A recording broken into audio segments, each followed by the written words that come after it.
What is up, wrestling fans? Welcome to episode number 333 of the Smark Out Moment Smack Talk podcast.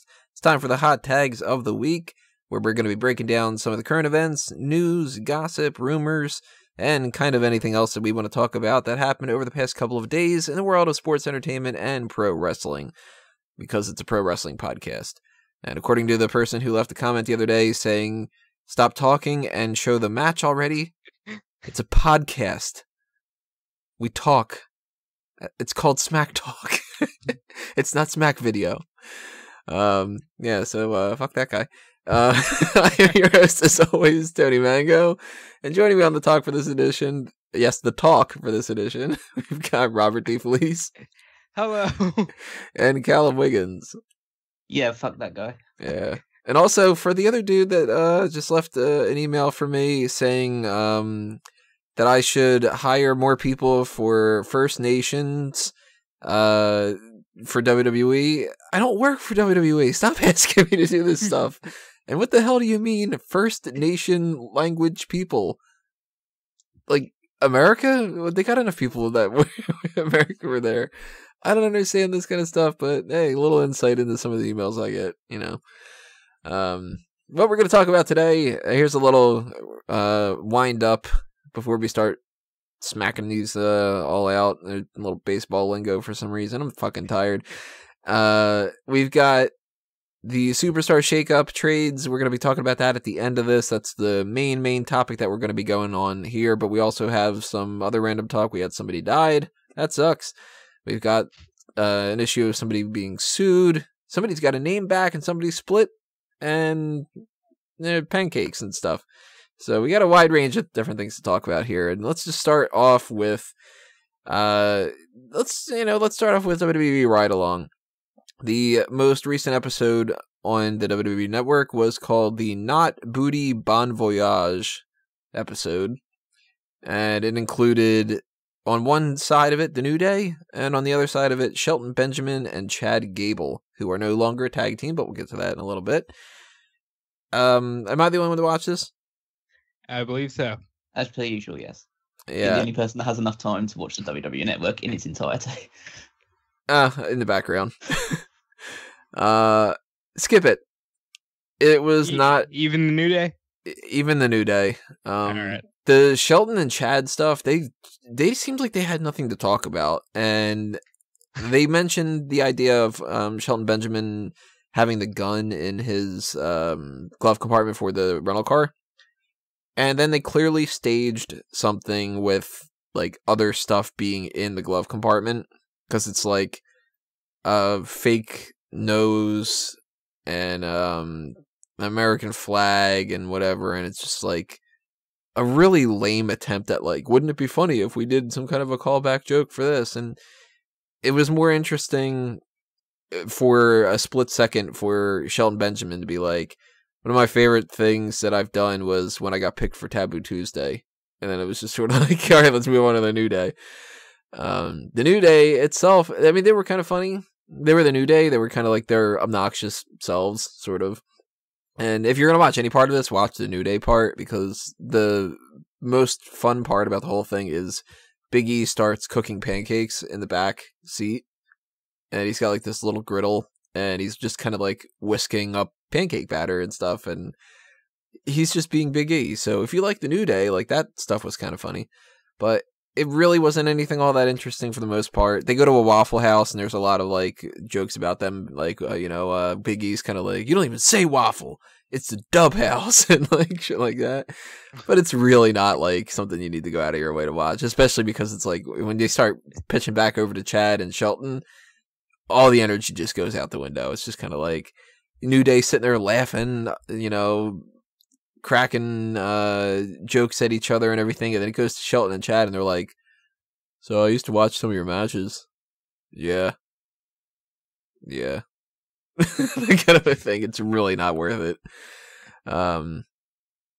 But, if you got time to kill, go ahead and put it on.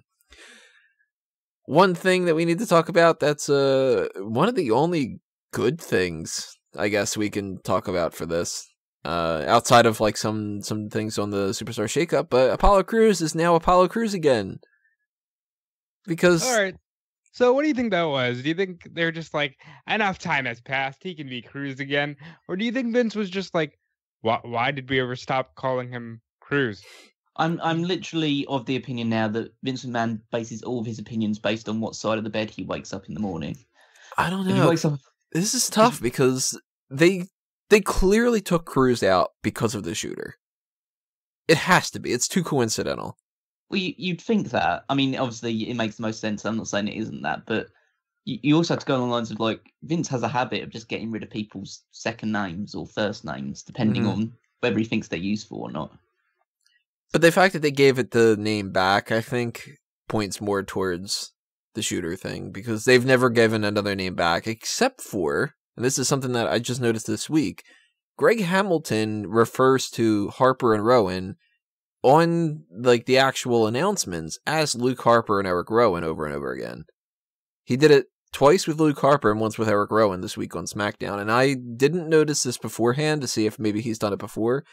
But as far as WWE.com is concerned, they're still just Harper and Rowan.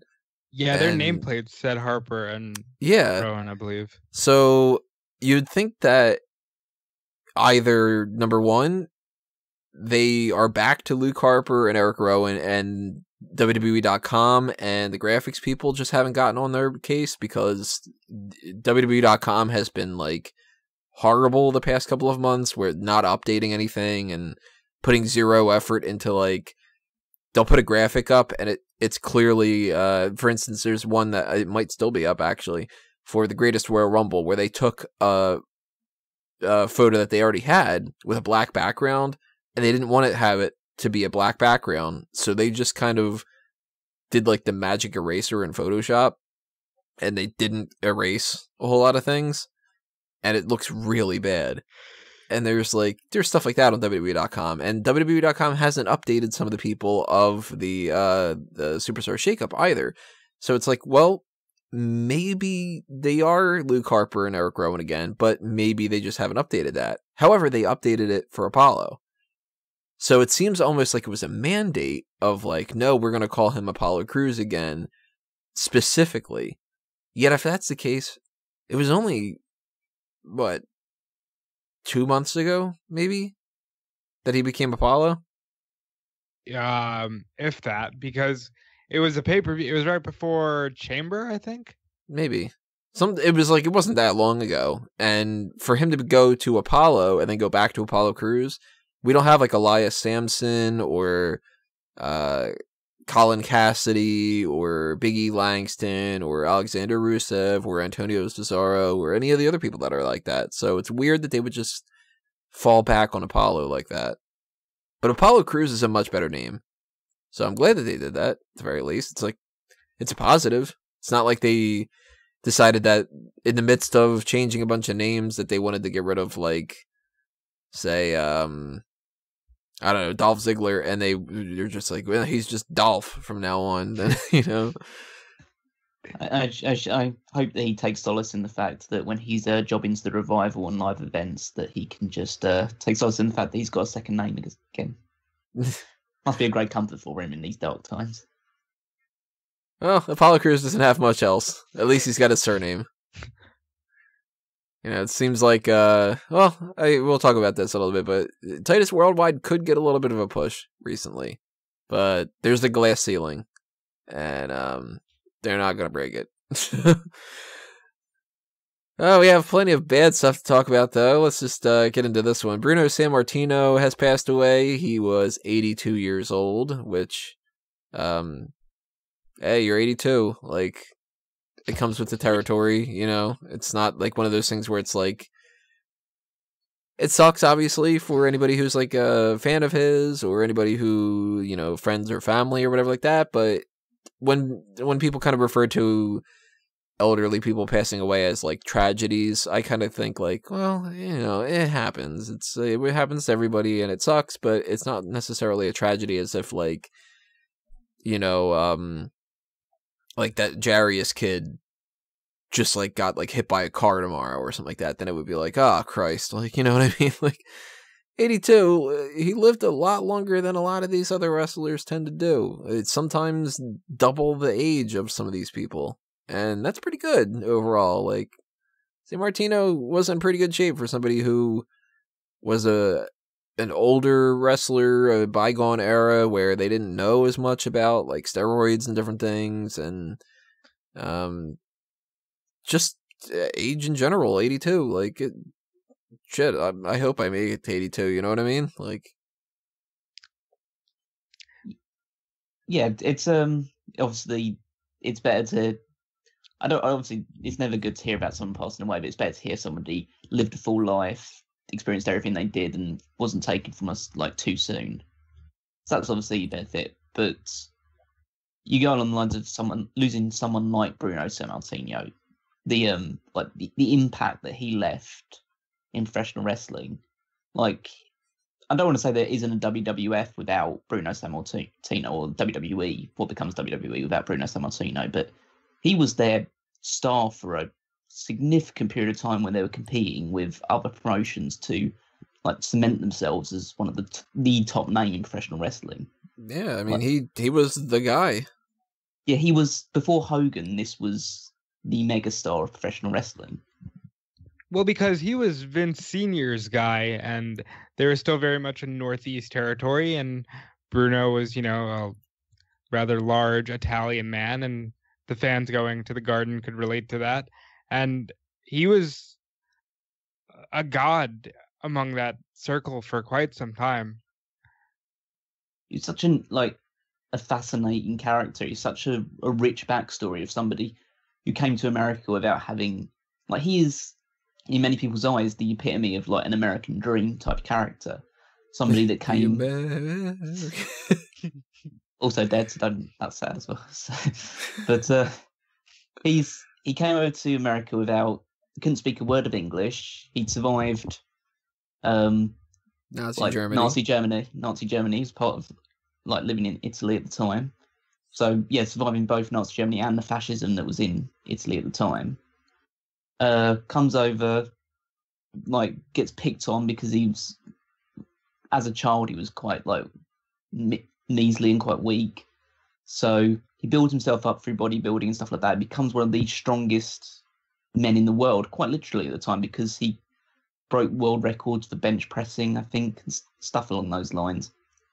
And then he becomes famous as a wrestler, but essentially takes the WWF at the time and places it on his shoulders, like holds the championship. Like, it's so weird to me that he's not the first champion, he's the second champion, but the first champion only held it for like a couple of weeks, was it? A month, maybe? Yeah, not much at all. And then he holds it for nearly 8 years.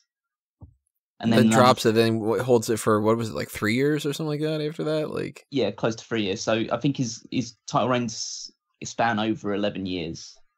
Like, his 2 title reigns. That's insane. And it's like, it's never going to happen again. No, it can't happen. That was the product of an era where your champion stayed on top for, well, in his case, literally decades. Mm-hmm. Yeah, you're literally homesteading the territory, and you build a relationship with the audience, which, doesn't happen today. And especially not when you're trying to push somebody like Roman Reigns and like it's not Roman working. Reigns, yeah. Imagine trying to give Roman Reigns a 9-year title reign. They might do it, Tony.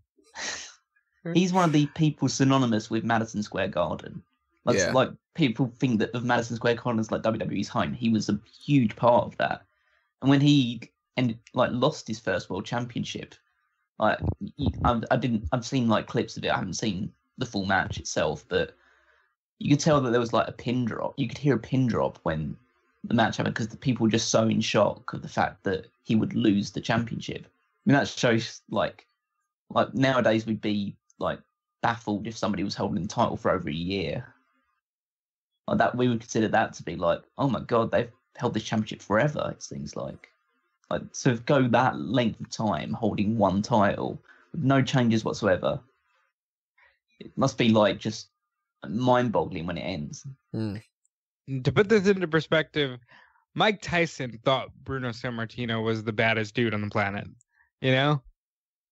That's how important Bruno was in his time.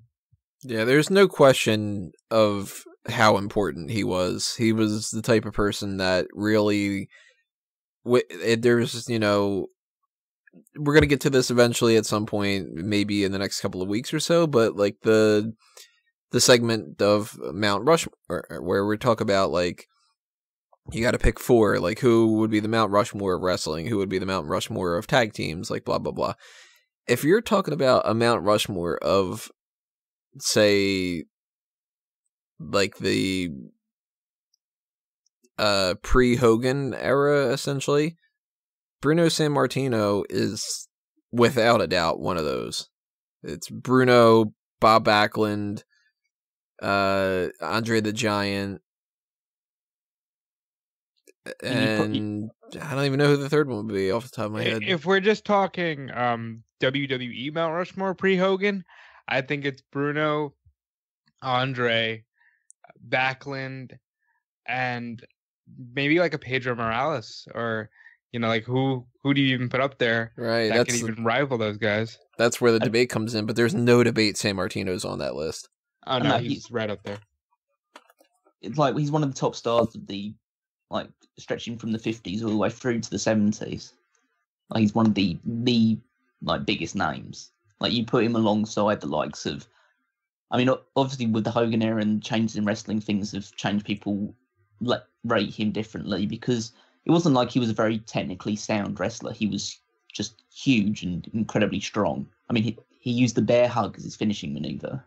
So if somebody used a bear hug nowadays, you'd just be like bored out of your mind. It's a transition hold now. It's not a finish to any match. No, so, even if somebody was big enough to be able to pull off doing a bear hug for a finish, people would be like, "Really, the bear hug's your finish? Fucking lame!" Like that kind of thing. But he's a product of a different era, yeah. And like out of that era, he was essentially the king of it, and it's obviously great that it's upsetting, obviously, that he's gone, but it was great that he got the chance to resolve his differences with WWE and end up in the Hall of Fame before he passed away. Yeah, it's always good to see people bury the hatchet like that and be able to actually get a little bit of closure on their career and not go out the way that somebody like a Randy Savage or, well, plenty of other people have unfortunately been. So, obviously, it sucks for the family and friends and fans and such. R.I.P. Bruno. We're all a little bit too young for Bruno, so it's not like we have any like personal connection. Like, man, I can't tell you about how many times I saw him in the garden. It's like, no, I honestly don't think I've actually sat down and watched an entire Bruno match. Period.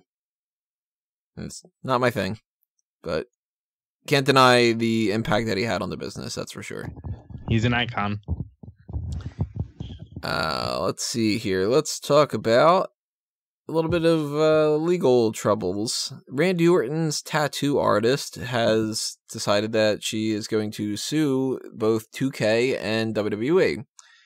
Catherine Alexander is her name. She filed a lawsuit because she claims that she owns the copyright to his designs of his tattoos, and that because they replicated it for the games, that they owe her money. This is tough. This report from TMZ claims she talked to them about it in 2009, and they offered her $450 for rights for the designs, and she declined. And then it's just kind of been lingering. We know that 2009 has been 9 years ago. So for 9 years, she has just decided not to do anything, and now she's going to sue? I don't know, maybe it's just because I'm cynical and stuff. I'm skeptical.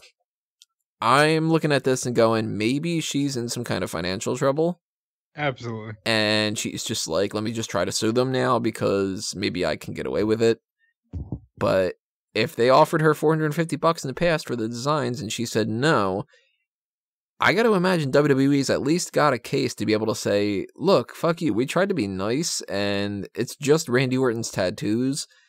He owns a certain percentage of the rights to this kind of a thing because it's tattoos on his body.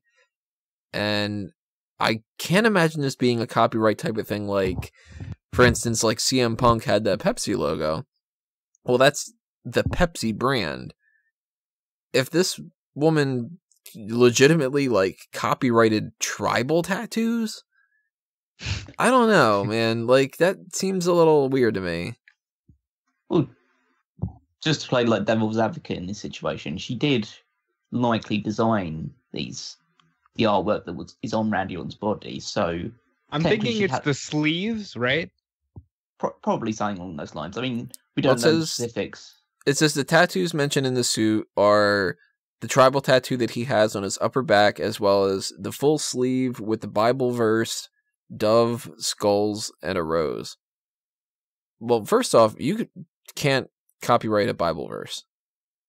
Jesus did. And I'm sure.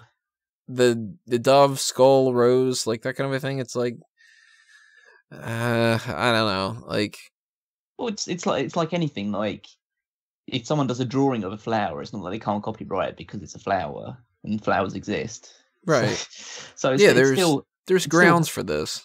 Yeah, she definitely has a leg to stand on in this situation. Maybe whether it's financially motivated because she is suffering problems in that department or not, she does still have a claim to that stuff. And if WWE offered her money to like feature this stuff in the video game and she refused and they still did it anyway, then that she has a completely legitimate leg to stand on to say that, okay, you're presenting my artwork without my permission.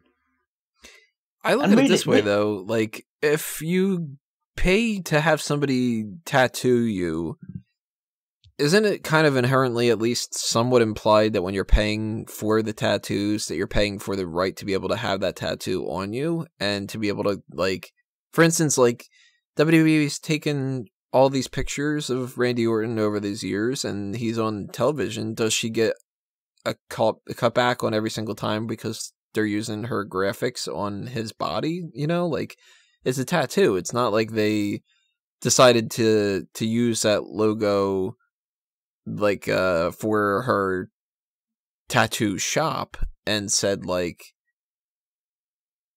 you know, this is our logo for Payback now, or you know what I mean, like that kind of a thing. I think it's more along the lines of they've had to like digitally recreate the image to make his 2K character.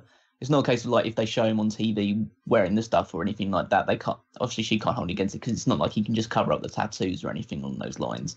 But the fact that they've had to essentially make a replica of it or a copy of it and put it into another character, essentially that is more of a breach of copyright because she might have copyrighted the image herself, and then if they've had to duplicate it because they want to get his tattoos as accurate as possible for some reason, because the one thing I'm looking for in my 2K characters is to make sure all their tattoos are perfectly aligned and in the right place. Like, seriously, it's a case of like WWE wanting to be too accurate, like with these graphics and stuff like that. Like, who the fuck cares what Randy Orton's tattoos look like in his wrestling character? Well, they might end up just creating a whole new set of tattoos just for the in-game, like they did with Punk and Jericho. Yeah, they should. Like, that's the smart thing to do. Create your own, like essentially, just try and make it look as similar as possible with making a completely original look, because it's not like anyone actually cares. What about figures? Do you know anybody know if that is accurate for the figures or not? I'm not sure. I haven't bought a wrestling figure for years and years, but like since I was like 9, like that kind of thing. But I had a Randy Orton like action figure, and I think the tattoos were basically pretty generic on it. Like they were just like little squiggles on his arm or something like that. It wasn't like finely detailed about all the. Yeah, I'm looking at one right now. It looks like it's just squiggles, but you can make out a rose, but that's about it. So essentially, the makers of WWE's action figures are more legal conscious than the makers of WWE's video games. Well, 2K is so anal about being the perfect simulator, and I honestly, when I read that they were getting sued, I was hoping they were getting sued by WWE, and it was going to be something that could potentially remove them from making the games. I hate their games. I don't want them to make the games, but that's neither here nor there. And, let's see what happens with this. I'm sure there won't be too much of a repercussions. Maybe we just get generic tattoos for Randy in 2K19. I could see that being the case, and I could also see them just, if the case is a scenario where, for instance, she is just kind of like running into money trouble and trying to get a little bit of attention or, whatever like that, then they could be like, look, here's, you didn't take the $450, here's $1,000, shut up. You know what I mean? Yeah, this screams settle out of court situation. So. Yep. And it would be hilarious if they were like, all right, fine, you want to sue them? All right, 2K, that's what you get. Just kind of like, here's your $2,000, good enough.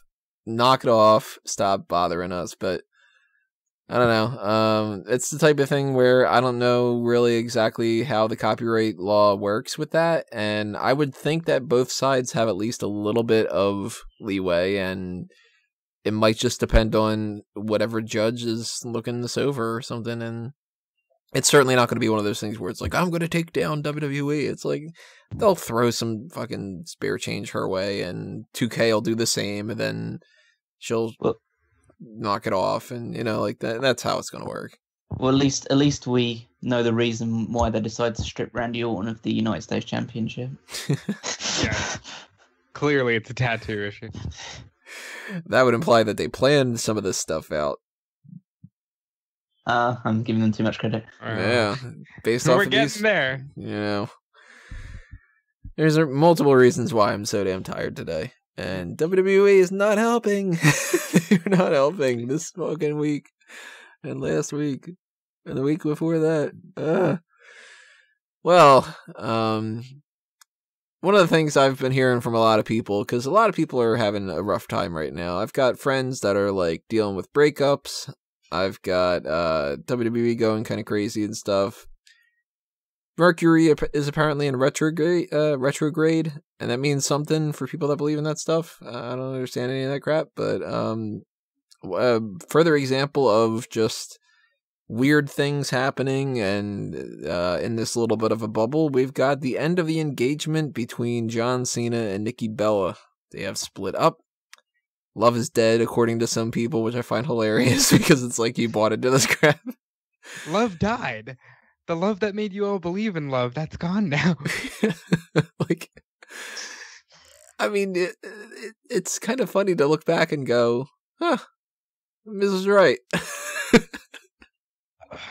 So, my first question to you guys would be, did you buy into any of this relationship at all, or do you think that this was all just a PR stunt to begin with?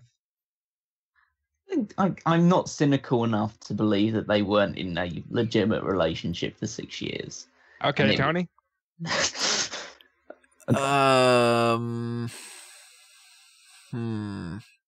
Let me put it this way. I am never shocked when any Hollywood couple splits.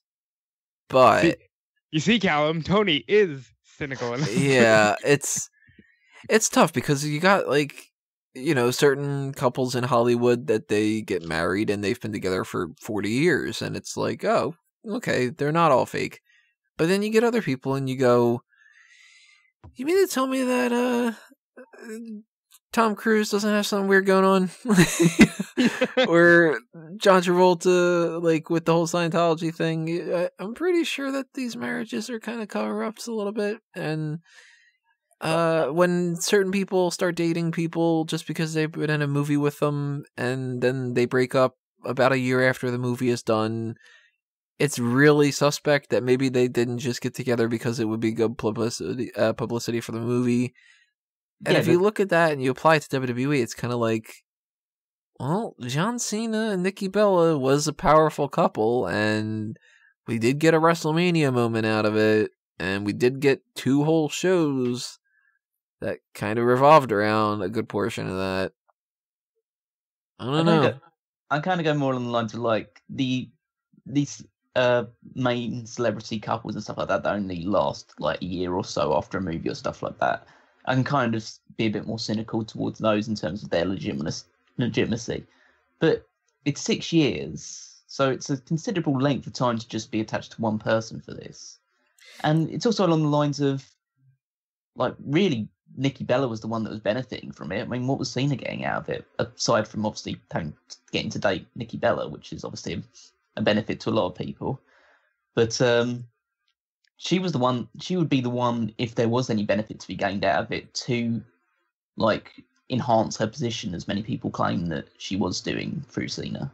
That's why I'm a little bit suspicious of it, because I think that this is kind of a thing where it was good PR for John Cena, and that it helped Nikki Bella, and it was kind of a mutual, just sort of like.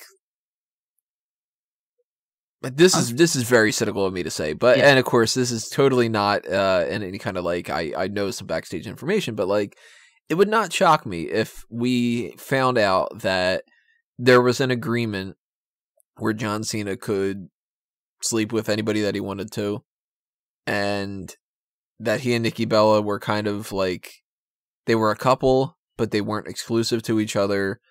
And he probably did have feelings for her, and you know, it's probably legitimate, like to a certain extent and stuff. But I would not be shocked at all to also, if you put John Cena in a lie detector, if those things actually worked, if you were to ask him, like, was a portion of this just for good PR and different things like that, or was this 100% that you were totally into her? Would not be as shocked at all to find out that Cena was like, yeah, it was a smart career move, you know. And same thing for Nikki Bella. Like, I get the impression that Nikki Bella was more into this than John Cena. And that maybe there might have also been an agreement where she knew that and was like, all right, well, I'll just see what happens. You know? I mean, Cena said on like multiple occasions that after the like end of his first marriage that he didn't want to, or he was at least reluctant to go through with the whole thing again. And reports have been circulating, I know it's rumour and like word of mouth between two sides. Like, people already started taking Team John or Team Nikki sides of things. So obviously don't want to wade into that situation. But a lot of people were pointing to the fact that Cena got cold feet about the marriage as it drew closer. And I think maybe, you know what, that makes a lot of sense too. If it's all legitimate, then yeah, marriage can do that to people. A lot of people, when they start doing something like that, they end up breaking up. But the whole proposal thing, like they put so much pressure on the marriage, like even before it even started, because they never actually got married. They were just engaged, but they put so much pressure on themselves immediately by having such a public engagement, like literally in front of 70,000 odd people. Now, assuming I'll take the non-cynical side and say that what we saw for the reality shows was about as real as it could get on those types of things, and that it was a real relationship, and they had this moment that supposedly John didn't even want to do. John was like, yes, I'm considering marriage. No, I do not want to do it in front of 70,000 people at WrestleMania. I want an actual WrestleMania moment with The Undertaker. And supposedly Vince and Kevin Dunn were like, but this is a great moment. And, you know, what a moment this could be for you and Nicole, and she just came back, blah, blah, blah.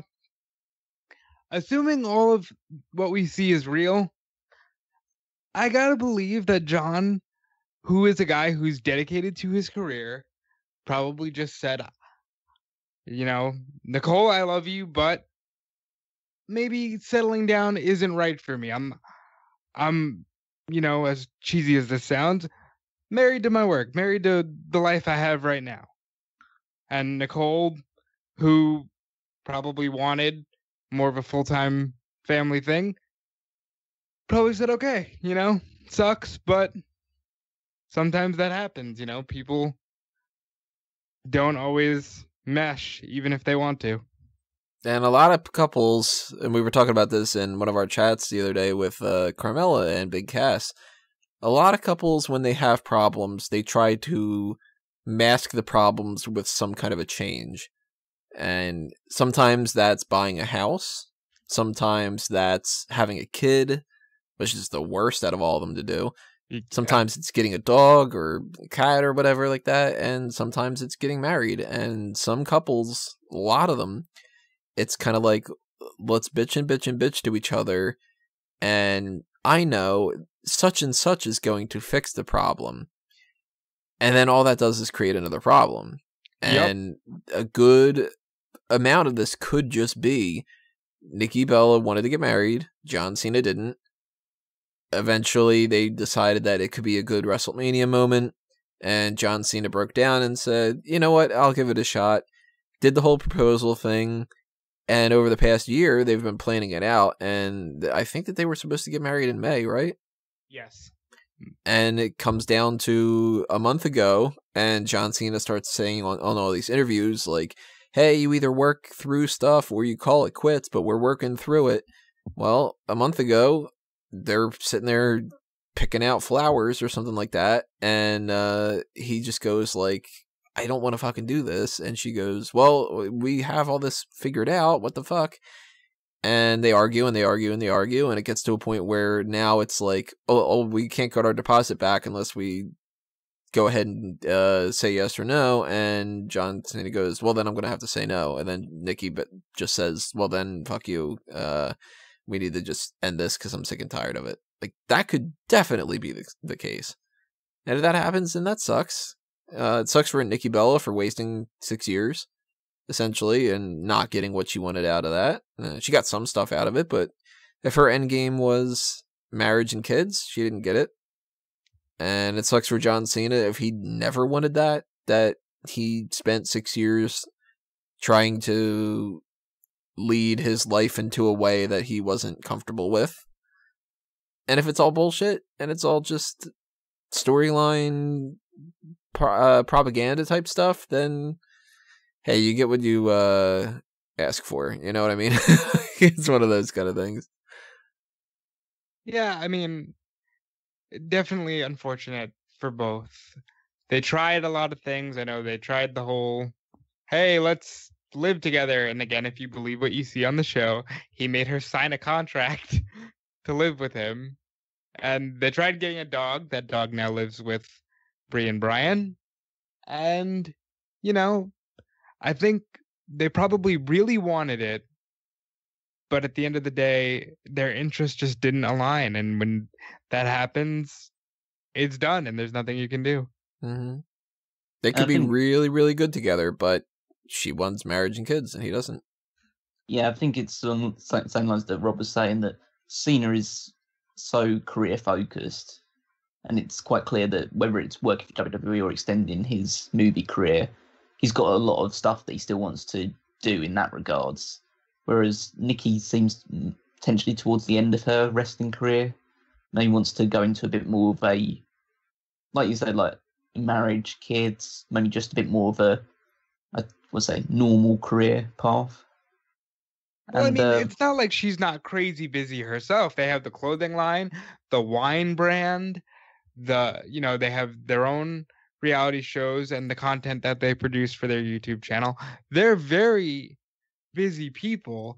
I think John was just like, if I had to choose today, I'm going to choose the business. And if Nicole had to choose, she'd choose a family. And I think, that's where they parted ways.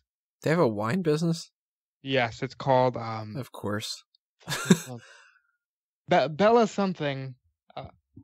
Not Birdie fucking wine, right? Because they love this Birdie shit. It's not Birdie, like their clothing brand. Ugh, I hate that. Yeah, it's Bella something. Bella Booze. So how long do you think it's going to be before Dolph Ziggler cashes in? Oh, well, I don't know. Maybe he's already tried. Maybe that's what happened. Maybe John wasn't around and hey, maybe Ziggler was, and maybe Cena caught them in the act. Who knows? We'll never know. I think this is one of those cases where Nikki Bella might try to go back with Dolph Ziggler and he'll be like, yeah, I don't really want to do that anymore. You know, Yeah. kind of one of those things where it's like you want what you can't have.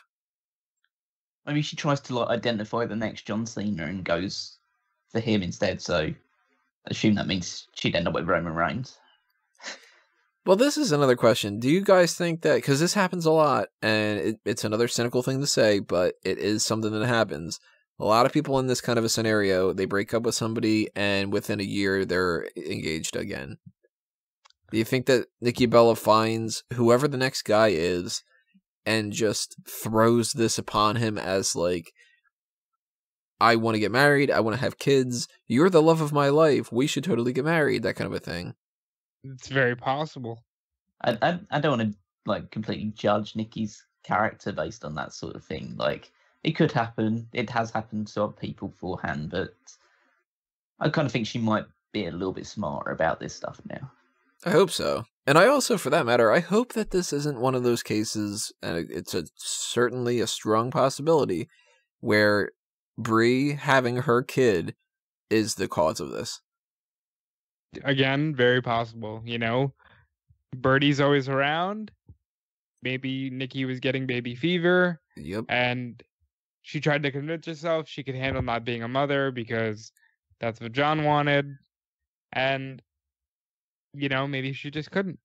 Yep. And a lot of people do that. I mean, if you look at, for instance, a group of like, say you got a group of people, I don't know, a group of like 5 girls that were friends since high school, and they go through college and they're still friends and they're like super tight and whatever like that. Every single instance of that I've ever seen in my life, from no matter what region, no matter what type of people they are, anything, it always seems like when one of them gets engaged and like one of them gets knocked up or something like that or whatever like that, every single one of the other ones, within like a 2-year period, they're also engaged and trying to have kids and stuff. It's just like they go into this like circle, or it's just kind of like, okay, well, now we're doing the engagement and kid thing, and one of them gets, that person's married, and that person's married, and that person that's last doesn't want to be last, so they just, the person that I'm with, well, you know what, he's the one for me, and we're going to get married, and whatever like that, and then it becomes, we're going to have a house together, and we're going to have kids together and stuff, and if you've got a twin sister, and she's got a husband and a kid, and you've got a guy that you're dating, and he's like, nope, don't want any of that, there's a good chance that she was the spark of this whole thing, and that is a shame if that's the case. Because that's, you know, you can't really take a relationship and manipulate things based off of what other people have that you don't have. But who the fuck knows? It's kind of one of those things, too. We don't have a fucking clue. Certainly, we don't even know what's happening backstage, let alone what's happening behind closed doors. And for all we know, this could be a situation where Nikki Bella is the wrong one, or John Cena's the wrong one, or there's no wrong one, or they're both horrible people. They could be. In most cases with relationships, both sides have major faults. Yep. And that is just that. And the most likely story of this whole thing is probably that there's truth in what we've seen on Total Divas and stuff. John Cena didn't want to get married and got cold feet. Nikki Bella said, I'm sick and tired of it, and let's just break up. That's probably the story here. Now, to circle this back to wrestling itself. I think we were going to say Apollo Crews. Yes, Apollo Crews is the one for Nikki Bella. So Apollo Crews got his name back, and Nikki Bella didn't get the last name Cena's. But I had mentioned, because this happened before, when John lost to The Rock at WrestleMania, and he was also simultaneously getting divorced, they tried to tie that in story-wise and say, John had the worst year of his life. He lost the biggest match ever, and he got divorced. I really hope that the next John Cena story that we see isn't John got embarrassed by The Undertaker and then, you know, was so embarrassed that he walked out on Nicole and blah, blah, blah. Heel turn. He comes out on Raw and he's just kind of like, I'm really sick and tired of that half of the crowd saying Cena sucks, and fuck Nicole, and fuck The Undertaker, and he picks up some kid in the front row and gives him an attitude adjustment. I don't like kids. I don't ever want kids. Can you imagine him feuding with Brian over the basis that, fuck you, Brian, you're more commitment-oriented than me, and you ruined my relationship. And you stole my dog. Yeah. We're going to have what is it? A Winnie on a pole, whatever that dog's name is, on a pole match. It's a weird week. Let's talk about something else to wrestle with Bruce Pritchard. Oh wait, we can't because it didn't get fucking uploaded the way that they said that it would. So yeah. Well, there's your Bruce Pritchardism. Now chat me up. Yeah, innuendo would have you believing that Dave Meltzer said that this show would be uploaded and it would be 2 stars. Your thoughts on that, Bruce?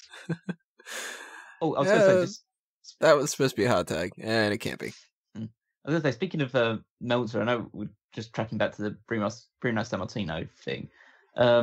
See, Meltzer tweeted, literally, must have been less than 2 hours after the announcement that Bruno had died. The reports going around that, essentially tweeted the fact that the reports going around that Bruno, sold out Madison Square Garden nearly 200 times is completely false. Wait until he's in the ground, man, before you just start burying his legacy a little bit. It's like Bruno Sammartino, he was a legend. He sold out around 200 times. No, fuck him. He didn't do it that many times. Also, he was an asshole. Also, where's his grave so I can piss on it? All right, I love Meltzer, but just because he wants to shit on Bruno because Bruno wasn't, Jack Briscoe level athlete, whatever. I don't think it was a case of wanting to shit on Bruno for either lack of ability or anything like that. It was more of just a case of he's so fact orientated that if any publication puts out anything that isn't what he considers factually accurate, he has to immediately comment on it. No, but he doesn't have a filter. That's so oxymoronic because this is a guy who prides himself on a star system that is purely based on opinion. It's people, you take that star rating to heart too much. It's just his opinion. People go along with it. I always found, this is just a random aside, but I always found it difficult to give pro wrestling matches a scale of a 5-star rating. It's hard for me to do that. It's either you enjoy it or you didn't, or you are I liked part of it and not part of it. It's really tough. They're also different in context and stuff. So yeah. Somebody's 5-star match might be somebody's 1 or 2-star match because they just didn't like the people involved or the context of the match or the stipulation or anything along those lines. So it's such a subjective business, man. Yeah. People just put a lot of stock into Meltzer's one because he was the one that it was such a big name in wrestling journalism that as soon as he put a star rating, people just start to adopt it as their own. You're never going to see that on Smark at the moment. You should have your own star rating. That's what my say. Or Tony could have I'm giving this match 4 mangoes out of 5 or something. The closest I ever had to that was I used to grade the pay-per-views as a whole on what was called the 3-count critique, where it was essentially a good, meh, bad scale. And even that sometimes I'd be well, I don't know if it's really meh or good. It was kind of good meh. So it's sort of you pretty much just have to say did you overall like it? Did you overall dislike it? Or was it somewhere in the middle? And it's tough for matches and stuff, but you know what it is. But let's talk about the final thing that we're going to talk about here. The main event for the hot tags. The Superstar Shakeup was Monday and Tuesday. And this is one of those events where the theme that we've been going through from the past couple of weeks has been utter chaos. WWE has advertised matches for the greatest Royal... Well, actually, first off, let's say the greatest Royal Rumble just pops up. They just decide, look, we're going to have co-branded pay-per-views, less pay-per-views, so we're getting rid of Payback, we're getting rid of Battleground, we're getting rid of this, we're getting rid of that, so on and so forth. And then they go, yeah, by the way, fuck it, we're gonna do this thing in Saudi Arabia, and it's our second Royal Rumble, and it's going to be 50 men, and every title is going to be on the line. And the show is bigger than Mania. Like, let's be real. Yeah, like, let's throw all this kind of stuff. And then they start announcing these random ass matches. John Cena versus Triple H. Okay. Raw Tag Team Championship is on the line. It's The Bar defending the titles against Matt Hardy and Jeff Hardy. And then they start just pitching this random shit. And it's like, whoa, hold the fuck on. WrestleMania hasn't happened yet. And then WrestleMania happens. And WrestleMania is like, hey, wouldn't it be interesting if we had that undefeated person lose? And if we had Brock Lesnar retain the title? And if we had a 10-year-old win the Raw Tag Team titles, and then it's like, it was what? Like, what the fuck's happening here? And we just had Randy Orton win the United States title. Let's just give it to Jinder Mahal. And it's just all this hectic, crazy kind of shit. And then let's give that to Jeff Hardy. And then the night after WrestleMania, they go, hey, let's just get rid of the Raw Tag Team titles and like whatever. And then it's like, oh my God. And this has been insane. And people turn heel and people come up on the main roster. And then they go, so we got the Authors of Pain, and we got No Way Jose, and whatever like that on top of this. And in a week, we're going to have the Superstar Shakeup. And here's a bunch of changes for Greatest Royal Rumble. Also, we're going to start advertising things for Backlash. And then they're like, but the Greatest Royal Rumble hasn't happened yet. And then they're on SmackDown for some reason. SmackDown had this idea where nobody could have their rematch. They had to earn their rematch. And they earned their rematches anyway. So I don't understand really what the point was. And you got these matches like Randy Orton versus Jinder Mahal at Backlash, despite Jinder Mahal not having a challenger for Greatest Royal Rumble, which is going to happen ahead of time. Knowing full well the Superstar Shakeup is coming in a couple of days, and all this stuff is going to be complete bullshit anyway.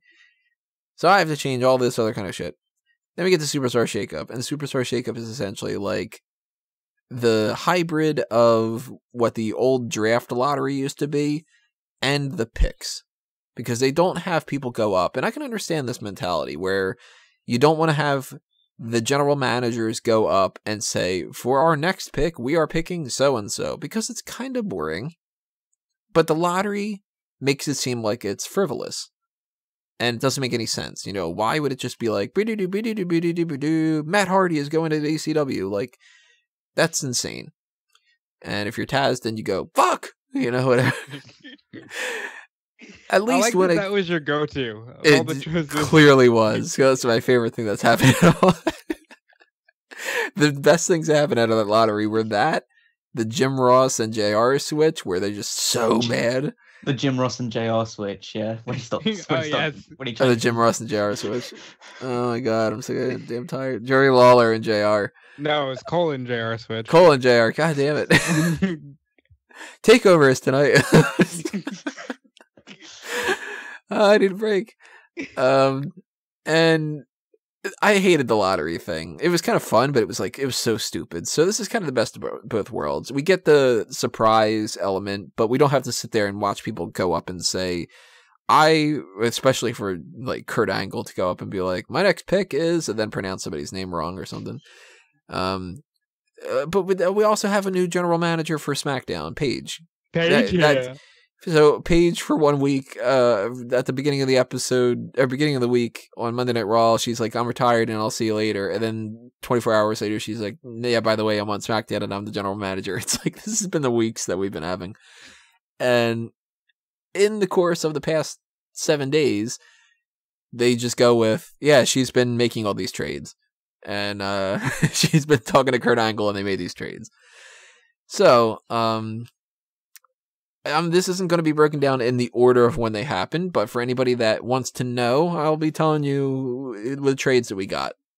On Monday Night Raw, we have the very first thing that happens is the United States champion from SmackDown goes over to Raw. It's Jinder Mahal, accompanied by Sunil Singh, who, by the way, has not been mentioned as being traded. Sunil and Samir Singh are both still listed on the website as SmackDown stars. Yeah, I don't think that's going to last too long. Well, the website is ass backwards, as you were saying, Tony. Yeah. So the very, very, very first thing on this entire Superstar shakeup was to put 2 mid-card titles on Raw, have a tag team that is like the managers / valets, whatever you want to call them, of that guy not go over technically. So it's already fucked up. It's already one of those things. It was already fucked up from the first announcement of Jinder Mahal going to Raw, because the reaction of the crowd was like, oh, fuck, we've got to deal with this guy now. Well, then, to make things even more confusing, he decides to bitch and complain and say, I can take out anybody on the roster and whatever like that. And Kurt Angle decides, you're going to have a United States title match right now, and it's going to be up against Jeff Hardy, who wins the United States Championship and subsequently gets traded over to SmackDown, which implies, if you're trying to figure out the logic behind this, either Paige willingly gave the United States Championship over to Monday Night Raw without the Intercontinental Championship in exchange. Just, I guess we're just going to get rid of this title. And lucked out that Jeff Hardy won the title and brought it over to SmackDown, because they had planned this ahead of time that they would draft Jeff Hardy. Well, if you really want to be logical with it, Tony, they could say they knew that The Miz was going. They know that you have the ladder match with The Miz in it, and they're banking on The Miz to win the Intercontinental title at the Greatest Royal Rumble. That's another thing. That's the fifth step to this. Because the first part is Paige gives the United States Championship to them with nothing in return, except Jeff Hardy. Yet, Kurt Angle goes, hey, I know that I'm getting rid of Jeff Hardy tomorrow night. He's the one I pick to fight Jinder Mahal for the title. Technically, maybe there's an agreement of like, I'll give you the United States Championship if you give Jeff Hardy a chance to win it. Well, it was technically, Kurt Angle didn't give Jeff Hardy the opportunity. He said on the Raw, the first person that comes down gets to take on Jinder Mahal, and Jeff Hardy just happened to be the person that got to the ring first to challenge. True, but he also could just go, yeah, fuck you, pal. You're going to SmackDown tomorrow night.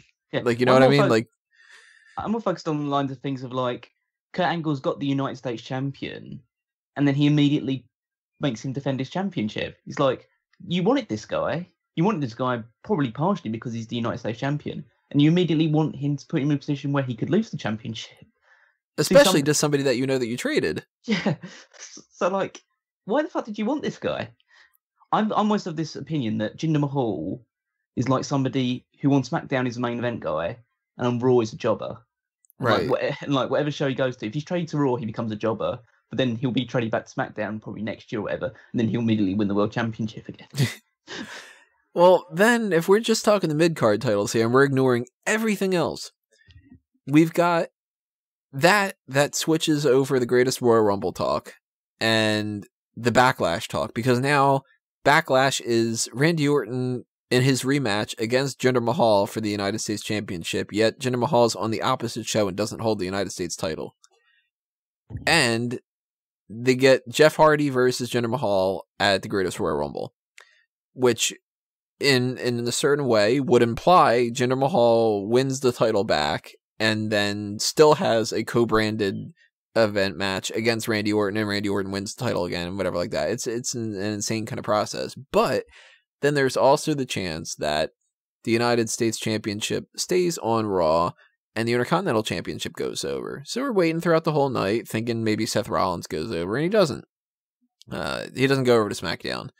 But Jeff Hardy does. So then the United States title is back on SmackDown. Yet, with the Greatest Royal Rumble coming up, both the Intercontinental Championship and the United States Championship are on the line with people that are on opposite brands. So there is a chance that the Intercontinental Championship throughout all of this goes back over to SmackDown because either The Miz or Samoa Joe wins the Intercontinental title, which would then imply that by default, Jinder Mahal has to win the championship from Jeff Hardy to take that back to Monday Night Raw, which then changes the Randy Orton match, because right now it's Randy Orton versus Jinder Mahal, but it could be Randy Orton versus Jeff Hardy.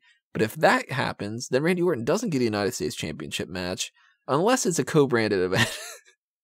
Meanwhile, if Samoa Joe were to win the Intercontinental Championship at the Greatest Royal Rumble, he were to fight the Monday Night Raw superstar Roman Reigns with the Intercontinental Championship on the line, potentially with the Universal Championship on the line, because he is fighting Brock Lesnar at Backlash. This is one thing. This is one move created this. Jinder Mahal with the United States title going over to Monday Night Raw. One move, the very, very first move, had all of this mid-card title insanity, plus what's going on with the Singh brothers.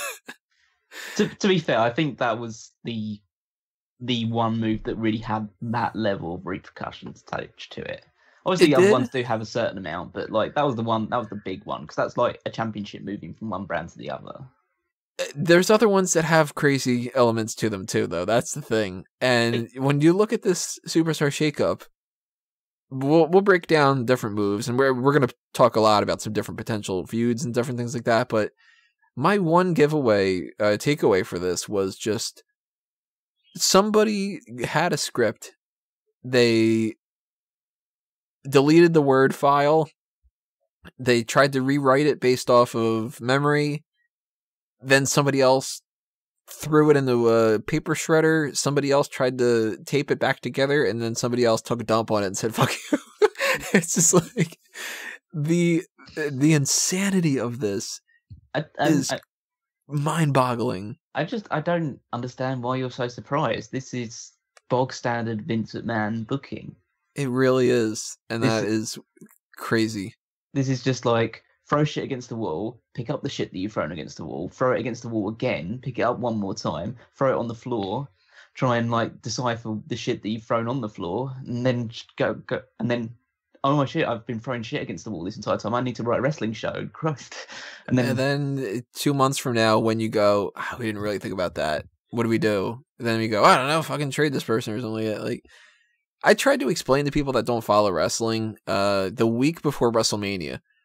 They were going like, wow, you seem like you're really busy. And I'm like, yeah, I'm writing up a lot of posts and I'm doing a lot of coverage. It's, we're heading into the busiest week of the year for wrestling. And then, the Monday Night Raw and the Tuesday Night SmackDown after WrestleMania are two big shows. And then I'll have a break. Mm-hmm. You wish. And it's been... Tony thought he was going to have a break. The most chaotic month that I ever remember WWE having, and it's not over. It's not close to being. We have the Superstar shakeup is carrying off into a Friday afternoon Saudi Arabia 50-man Royal Rumble, Rusev and Undertaker casket match, Jericho casket match, Undertaker casket match, whatever fucking event, and then that follows it up with Backlash, and then essentially, it's going to be May 10th by the time something gets back to normal. But then after all this craziness, you're going to get that mid-year slump of just paint-by-numbers vanilla nonsense until... That's what I'm worried about.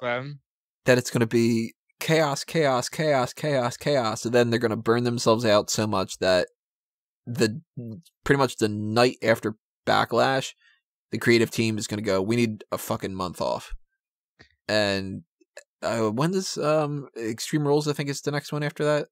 Yeah, sometime in June, I assume. So it's, like June 17th or something like that. So we're going to have like a month to build towards that. And I got to imagine that they're going to be like, can we just not work? That's going to be brutal. Yeah, that's going to be bland-ass tag match main events. Yep, 6-man tags all over the place. And women's gauntlet matches and stuff like that, like Fatal 5-Ways all over the place. And yep. But hey, there is some potential in a Superstar shakeup, and try to put aside some of the chaos, even though there's some elements that we're going to be like, but if, kind of a thing, because there is still some notes that I want to get to. But to break down a couple of these things, we get new people on the Monday Night Raw side: Baron Corbin, Bobby Roode, Chad Gable, Dolph Ziggler, Drew McIntyre, Jinder Mahal, as I mentioned before, Kevin Owens, Mike Kanellis, Mojo Rawley, Sami Zayn, Zack Ryder, Breezango, The Ascension. I'm assuming the Singh brothers, even though that's not like official in any capacity. Natalya and the Riot Squad. On the SmackDown side of things, we get Asuka, Absolution, Zelina Vega with Andrade Cien Almas. Yes, I put Zelina Vega first. Why did you do that, Tony? Was that just for like Jordan and Gabby? What was it for? Sure. Sanity, but not all of Sanity. We'll get to that in a minute.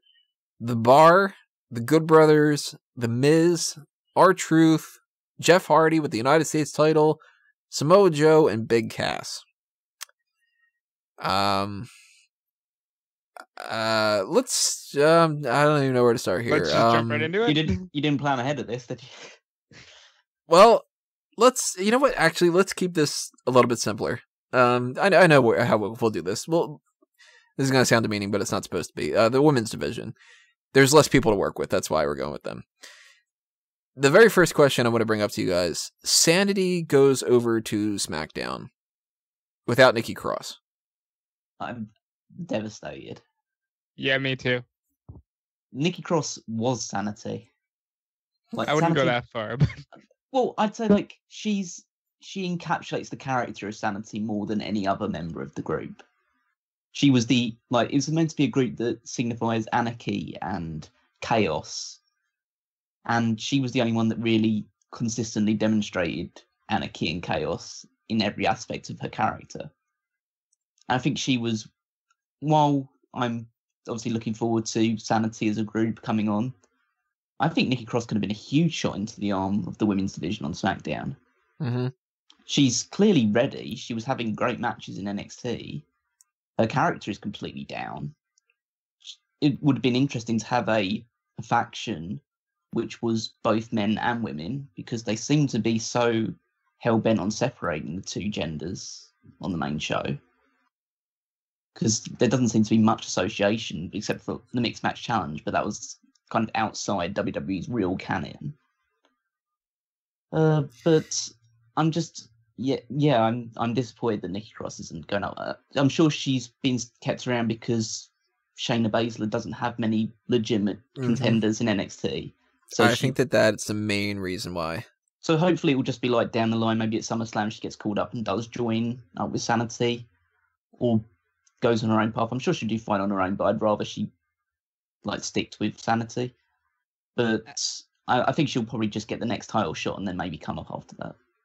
But I don't like when they do that, because this is a package deal. It's like when they split up Enzo and Cass and left Carmella in NXT. Granted, surprisingly, Carmella ended up doing the most so far. There's still a package deal. You've ingratiated it into the fans' mind that they are together. Why are you leaving Nikki Cross back in NXT, especially if it's just to get crapped on by Shayna Baszler, when everybody she's feuded with is already up on the main roster? Well, I think that this is twofold. I think that Shayna Baszler is a major component to this, because if you look at the roster on NXT right now, the baby faces that we have are Aaliyah, who is the jobber. She'll never be taken seriously unless they give her a major push for months. Candice LeRae, who is brand new to the NXT roster. Dakota Kai, who has, I guess, kind of like the reputation of like a mid-carder. Kind of. Like, she hasn't really gotten any big wins, but she hasn't really taken a bunch of big losses or anything like Aaliyah. So she's higher up than Aaliyah, but she's not on the same level as Kairi Sane. And then Nikki Cross, and that's it. And the live event crew, like Rhea Ripley and all them, they're not being brought up yet, so they're out of the running for that. So if you only have Aaliyah, Candice, Dakota, Kyrie, and Nikki, you kind of need Nikki. At the very least, just to be another person to lose to Shayna. Because if Shayna, for instance, we've got TakeOver Chicago, TakeOver Brooklyn, and TakeOver Los Angeles. Those are the 3 that are planned for the rest of the year, as far as I can remember. Yep. So you need an opponent for... I'm assuming Shayna Baszler retains this title and doesn't just like drop it at the next event.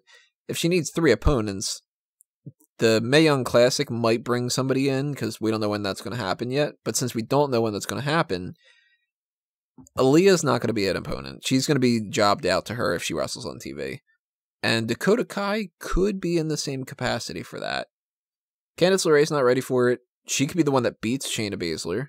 And if that happens in Los Angeles or Brooklyn. Kairi Sane could be the one that beats Shayna. That happens in Brooklyn or Los Angeles. Somebody needs to lose to Chicago. And it's either Dakota Kai, where nobody would believe that she would beat her, or it's Nikki Cross. And the second fold thing, I think, though, if you look at SmackDown, if you had Sanity with Nikki Cross in it, there might not be room for Nikki to grow as a solid heel on SmackDown when you've got some other people in the mix, like Carmella and the Iconics and Absolution, and Zelina Vega. They might push Zelina Vega in the women's division. Plus, I still think Asuka's going to turn heel at some point. And you got to work in Lana. Maybe she could turn babyface. Tamina eventually is going to come back, but she's not really all that much of a factor. Nikki Cross could come up later, and they also don't run into the problem where if you were going to have the 3 men and Nikki Cross, who do you have fight them? Do you really want to have a lot of matches where it's, say Nikki is feuding with Becky? Does anybody really want to see Becky team up with the New Day against Sanity and Nikki Cross? Yeah. 5 times in a row? Not 5 times in a row. Not 5 times, but I'll watch it once and enjoy it. 1 time, yeah, but SmackDown. But I don't even think in NXT, look what happened with Sanity did any mixed tag. Yeah, then 8-person matches. They did. Once or twice. Remember they did the Ruby Riott matches over and over again? That was once or twice. I think we had 2 events in a row where it was 3 people against Sanity, and then one of them was 4-on-4, and then we had a couple on television episodes and stuff. And that's NXT. NXT has a better grasp of that. SmackDown, look what they did with the Riot Squad. How many matches did we have of the Riot Squad versus Becky Lynch, Naomi, and Charlotte? You know that would end up being the New Day and Charlotte, or the New Day and Becky, or the New Day and Naomi against Sanity over and over and over again. Yeah, but I just point to the fact that so we just don't bring up Nikki Cross, but now we're just going to get the Sanity versus the New Day over and over and over again in different forms for probably 3 or and 4 that months. Yeah, so it doesn't really change too much either way, except for the fact that we'd occasionally have Nikki Cross and Becky Lynch getting involved as well, and people like that, or Naomi. I'm looking at this on the brighter side of saying I think it'll be better for SmackDown in the long run without Nikki right now. And I think that NXT needs her. So I know that that's a controversial thing. I know that a lot of people are really upset about it. And I can totally understand it. And I do think that there's a chance that sucks. But it's not the move that I'm the most upset about or anything. We'll get to that stuff. Yeah, I mean, there's plenty of other things. Do you think there's a chance that they never put Nikki with Sanity and they just let her do her own thing? Yeah. Not with the character that she has at the moment. She'd have to have a character change, and that's really detrimental to She her. could go on Raw and get thrown in the lake, and you know it. There's also a chance that they do something where they're like, I present to you the new vessel of Sister Abigail, Nikki Cross. They could do shit like that. Or they could repackage her. She could come out being all bubbly and, Yeah, we're introducing the makeover of Nikki Lena.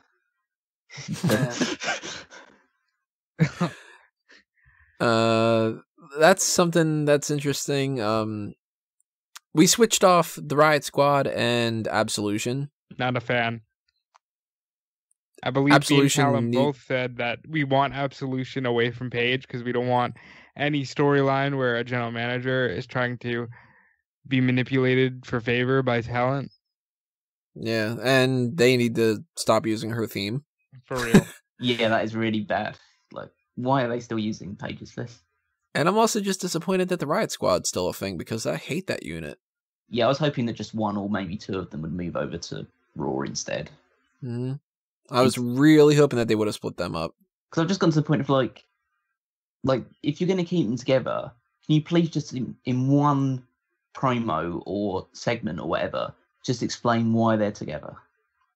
Right. What their similarities are, what's the common bond, why, or just to explain why are Liv Morgan and Sarah Logan allowing the Riot name to be used as the when did she become the band leader? Why 3 baby faces turned heel and started attacking people to begin with at the same time? Anything. Like, explain anything. You know? Explain Sarah Logan's accent. It's what is she from? Kentucky? That's not a good enough explanation. Well, that stupid SNL thing I always think of. You can feed Bobcat all the chili you want. Doesn't mean he's going to crap out diamonds. Every time she talks, it's all I think of. You know, she was apparently the one that back in the Ryback and Kane feud where Kane was working the concession stand. She was his boss. Oh yeah, that's crazy. Yeah, Sarah Logan was the one saying like you got to make sure that you give people the hot dogs and stuff. Well, random little trivia. Only famous cameo is like Ty Dillinger being Stan. Yeah, like I just kicked Stan. That's a great moment. I love that. Also, in the process of this, Natalya maybe turned babyface. She did turn babyface somehow, and like Ronda Rousey's been on Raw more than Brock Lesnar. And yeah. Go figure. That move is probably the best. I mean, I'm not saying like it'll be quality-wise the best, but in terms of how it's going to elevate a superstar, Natalya's going to get a pay-per-view match out of Ronda Rousey from this situation. So she is looking at a big upturn in her fortunes. Well, you guys looking at this the same that I'm looking at it, where if she's a babyface now, the whole point of her turning babyface is so that she could turn heel. Yep. That's always been her use, is the fact that she'll turn babyface to team with Ronda on a few like live events and maybe a pay-per-view here and there or something like that. And she'll be training with her behind the scenes to get her ready for a big match with an actual wrestler. And I think they're just going to fight the Riot Squad. Well, they will for a little while, but then they'll have the turn of Natalya on Ronda Rousey, and then they'll probably be like the SummerSlam match or something. It'll be the whole like, I'm sick of you stealing the spotlight. I'm a heart. I'm better than this. I'm and the blah, best blah, there blah. is, the best there was, the best there ever will be. My family is royalty. Yeah. And in the meantime, she would have been training pretty constantly with Ronda Rousey to get her prepared to like speed up her process to make sure. Because even though we all agreed that the match at WrestleMania was a tremendous success, she still needs to go one-on-one with like a real wrestler at some point. Yeah, she can't have the crutch of having other people. Yeah, especially when one of those people is Triple H. Yeah, so that's I think it's a smart move. You know, I think she kind of took the spot of Naomi that I was assuming that was going to happen, because I thought that a babyface would move over like that, and I just didn't assume that they would go with let's move Natalya over and turn her babyface and team her up with Ronda, and that's the type of variable that it's really hard to understand. But then we have Asuka moving over to SmackDown, which makes perfect sense to me.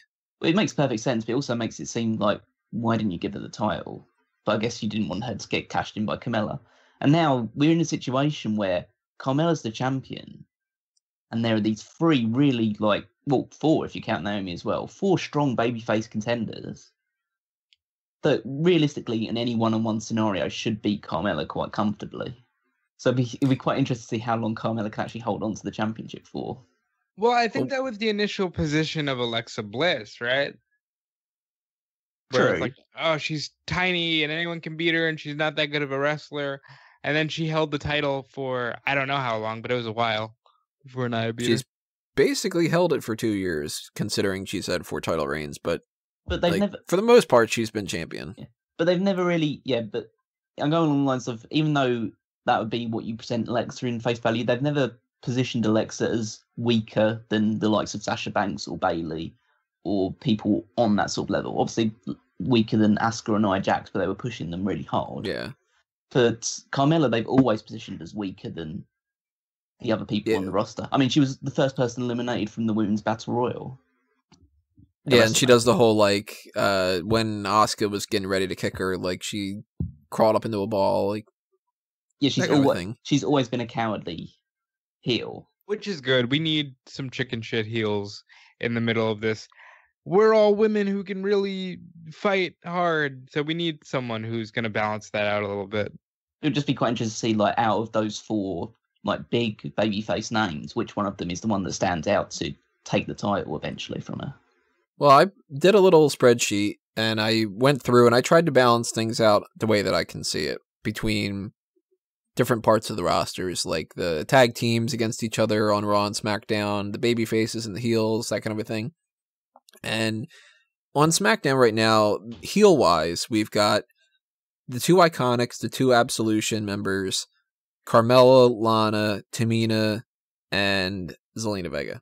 Which, Zelina, maybe she doesn't wrestle, maybe she does. That's sort of up in the air, and, you know, it's kind of questionable. On the babyface side of things, we've got Asuka, Becky, Charlotte, and Naomi. So, as I said, 4 strong babyfaces at the top of that. And we also have Nikki Bella, technically. And we could also potentially have Brie Bella. Daniel Bryan is on SmackDown, and if Brie Bella makes her return, you're for damn sure getting the Bella Twins versus Absolution. That's happening. And the Bella Twins versus the Iconics. That's for sure happening as well. So you can kind of pencil in Brie Bella and the idea that, like, Nikki and Brie aren't really necessarily there, but you've got Asuka, Becky, Charlotte, and Naomi that are going to hold down the fort.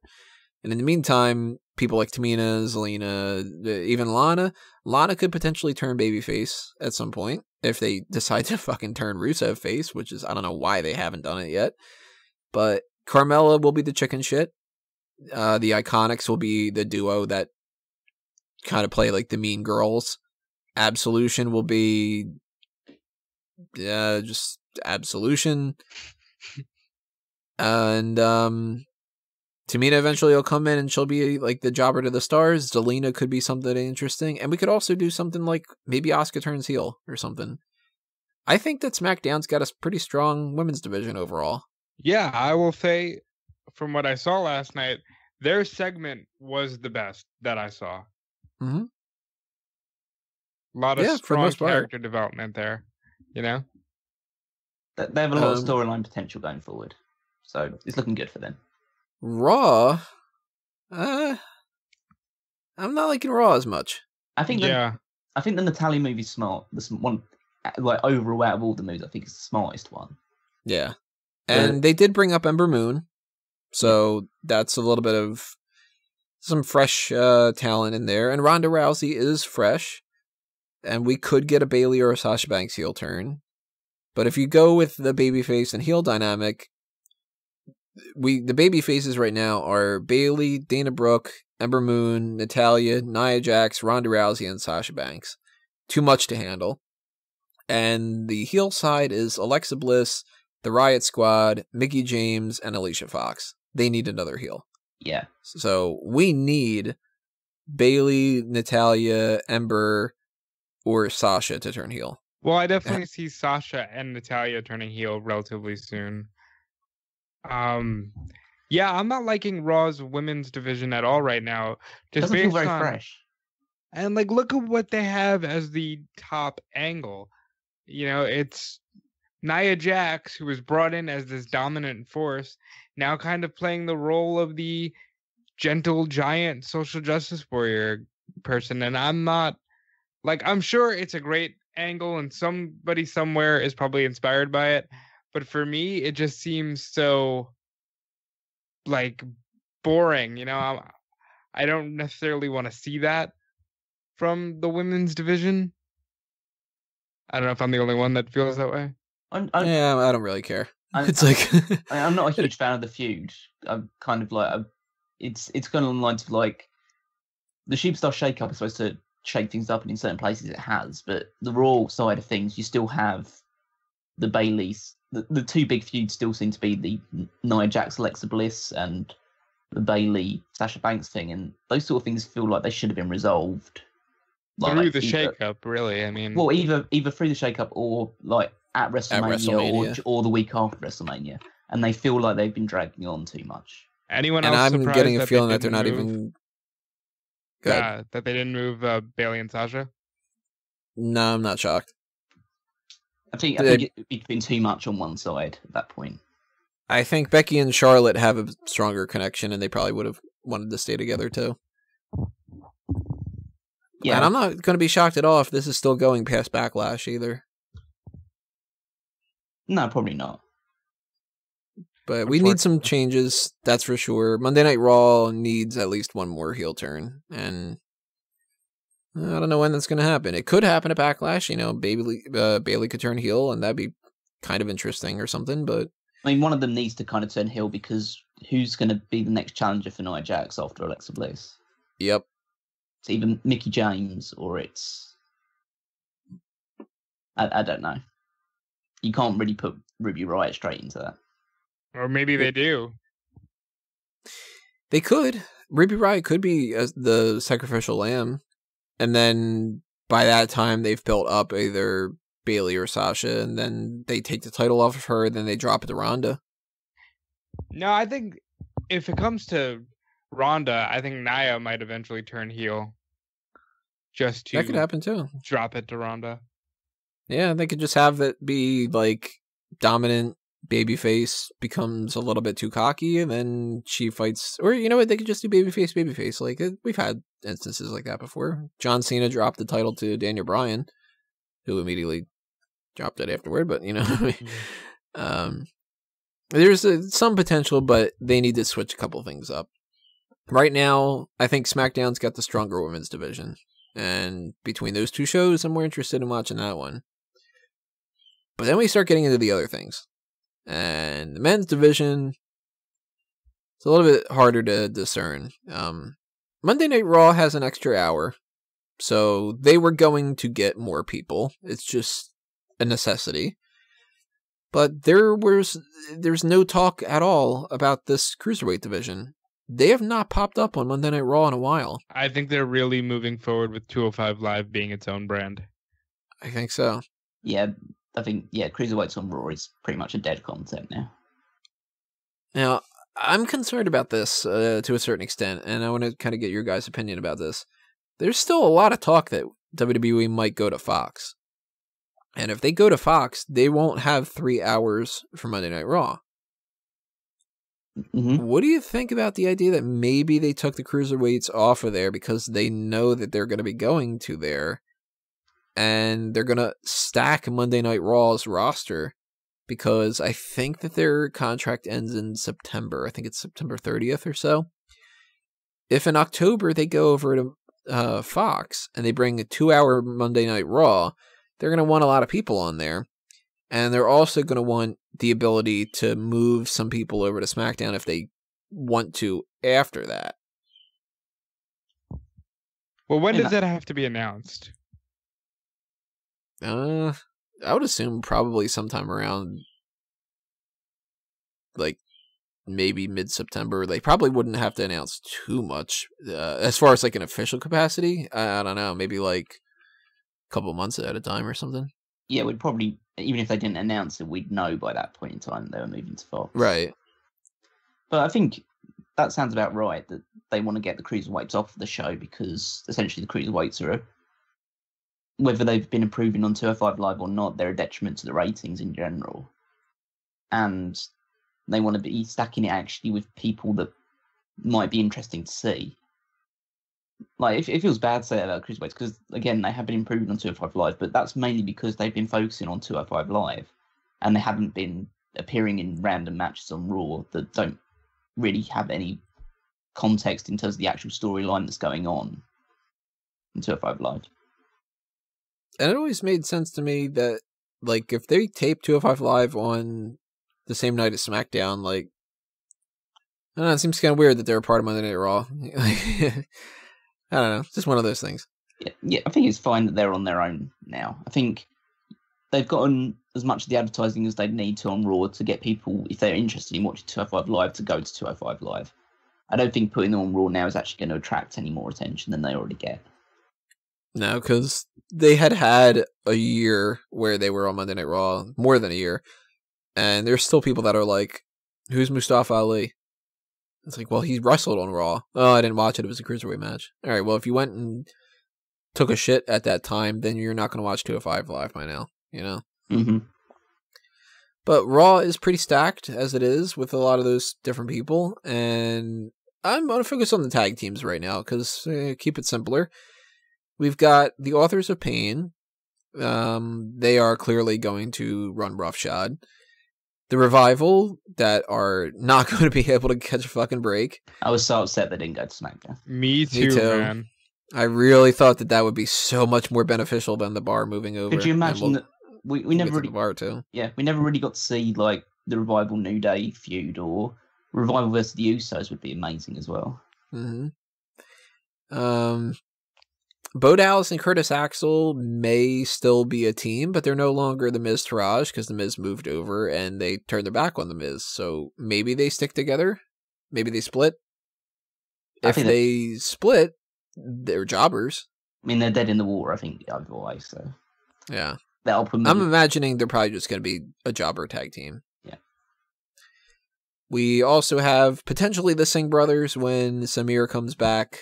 Sunil is probably just going to be hanging around with Jinder Mahal as a manager and not doing anything like that, but he could wrestle, and you know that's potential at the very least, especially if they decide to actually move them over to Monday Night Raw, and they haven't done that on the website yet.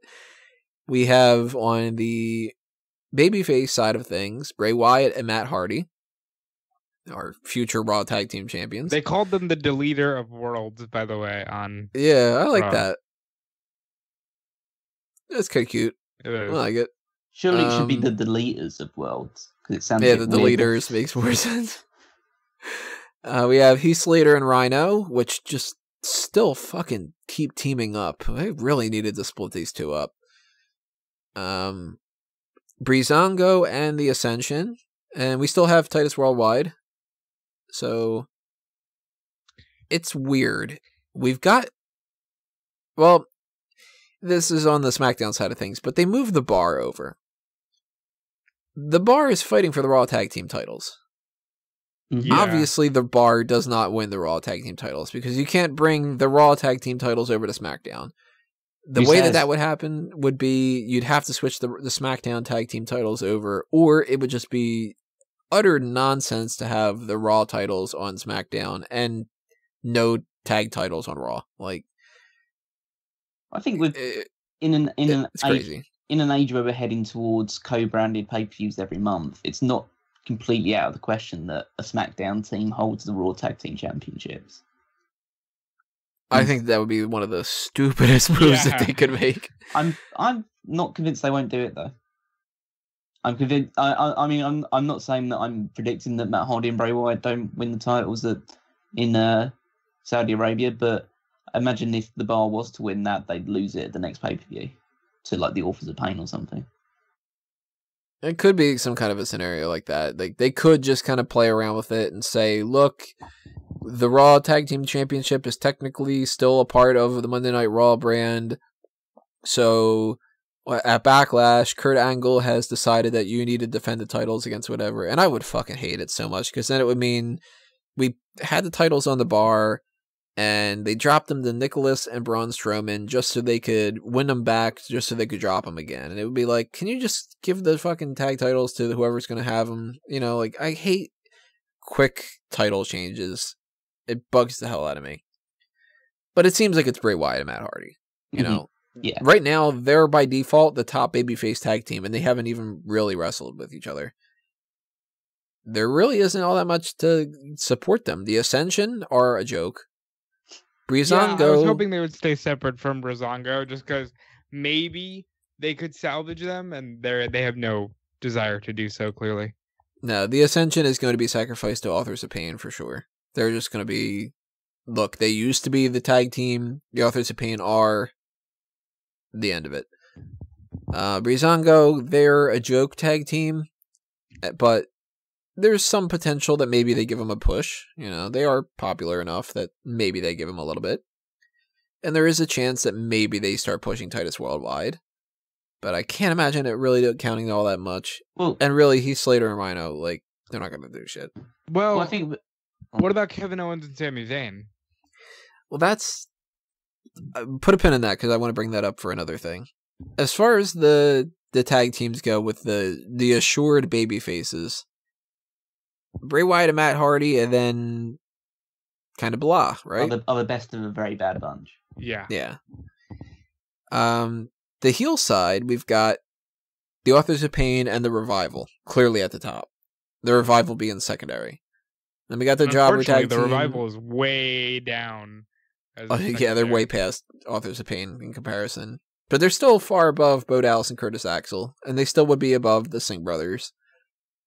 But we've got this weird element here, where Kevin Owens and Sami Zayn could be a tag team. Dolph Ziggler and Drew McIntyre seem like they're a tag team. And Jason Jordan is on the same brand as Chad Gable again. And Dean Ambrose and Seth Rollins and Roman Reigns are all still together. And I'll say, even though this might just potentially be another Miz Taraj scenario, but if they get bored, they can always throw Hawkins and Ryder together. They could throw Hawkins and Ryder together. They could re-team up Mojo Rawley and Zack Ryder. They could even do the Major Hype Bros. Please. Kurt Hawkins, Mojo Rawley, and Zack Ryder, and have a stable. There is some stuff that they can play around with here. Dolph Ziggler and Drew McIntyre, at the very least, they seem like they're a tag team. For some reason. I have no fucking idea why. But that's interesting. Drew McIntyre not only gets called up to the main roster, but he turns heel in the process and joins Dolph Ziggler in a tag team. That's a lot of moves. Well, Drew McIntyre was injured before he came up, so he needed to bring his crutch along with him. So. You know what, Callum? You tweeted that, and I saw that, and this is great. I love this move. Go ahead and crap on it all you want. I love this move. It's like they took the two guys that were supposed to be the biggest thing in 2009, and they put them together. And I swear, if they don't do anything with these two this time, then I quit. I quit supporting Dolph Ziggler after this. If this is just a catalyst for Vince to be bored one day and put 3MB together because they're on the same show, well, then I just don't want to watch. They are. Wow, I didn't notice that one either. Holy shit, 3MB. This guy obviously quite hard for some people to believe. I'd have no problem with Dolph Ziggler being on Raw, and I have no problem with him teaming up with Drew McIntyre. On the proviso that this has to be if only one of these two has to be elevated for it, it has to be Drew McIntyre. It has to be. Drew McIntyre is the person that could be a world champion, or at least at the Intercontinental Championship level. Whereas Dolph obviously can hold those sort of titles, but like he's been here for so long that he doesn't need them anymore. And frankly, Ziggler is at the level where he is essentially elevation talent for NXT guys, but in this case, instead of getting beaten by them, he's teaming with the person instead. Well, they were, like I said, they're the same generation of guys. They're the same. They were in the same boat, whereas Drew just did the smart thing and left instead of staying and, just holding out hope that the company would use him.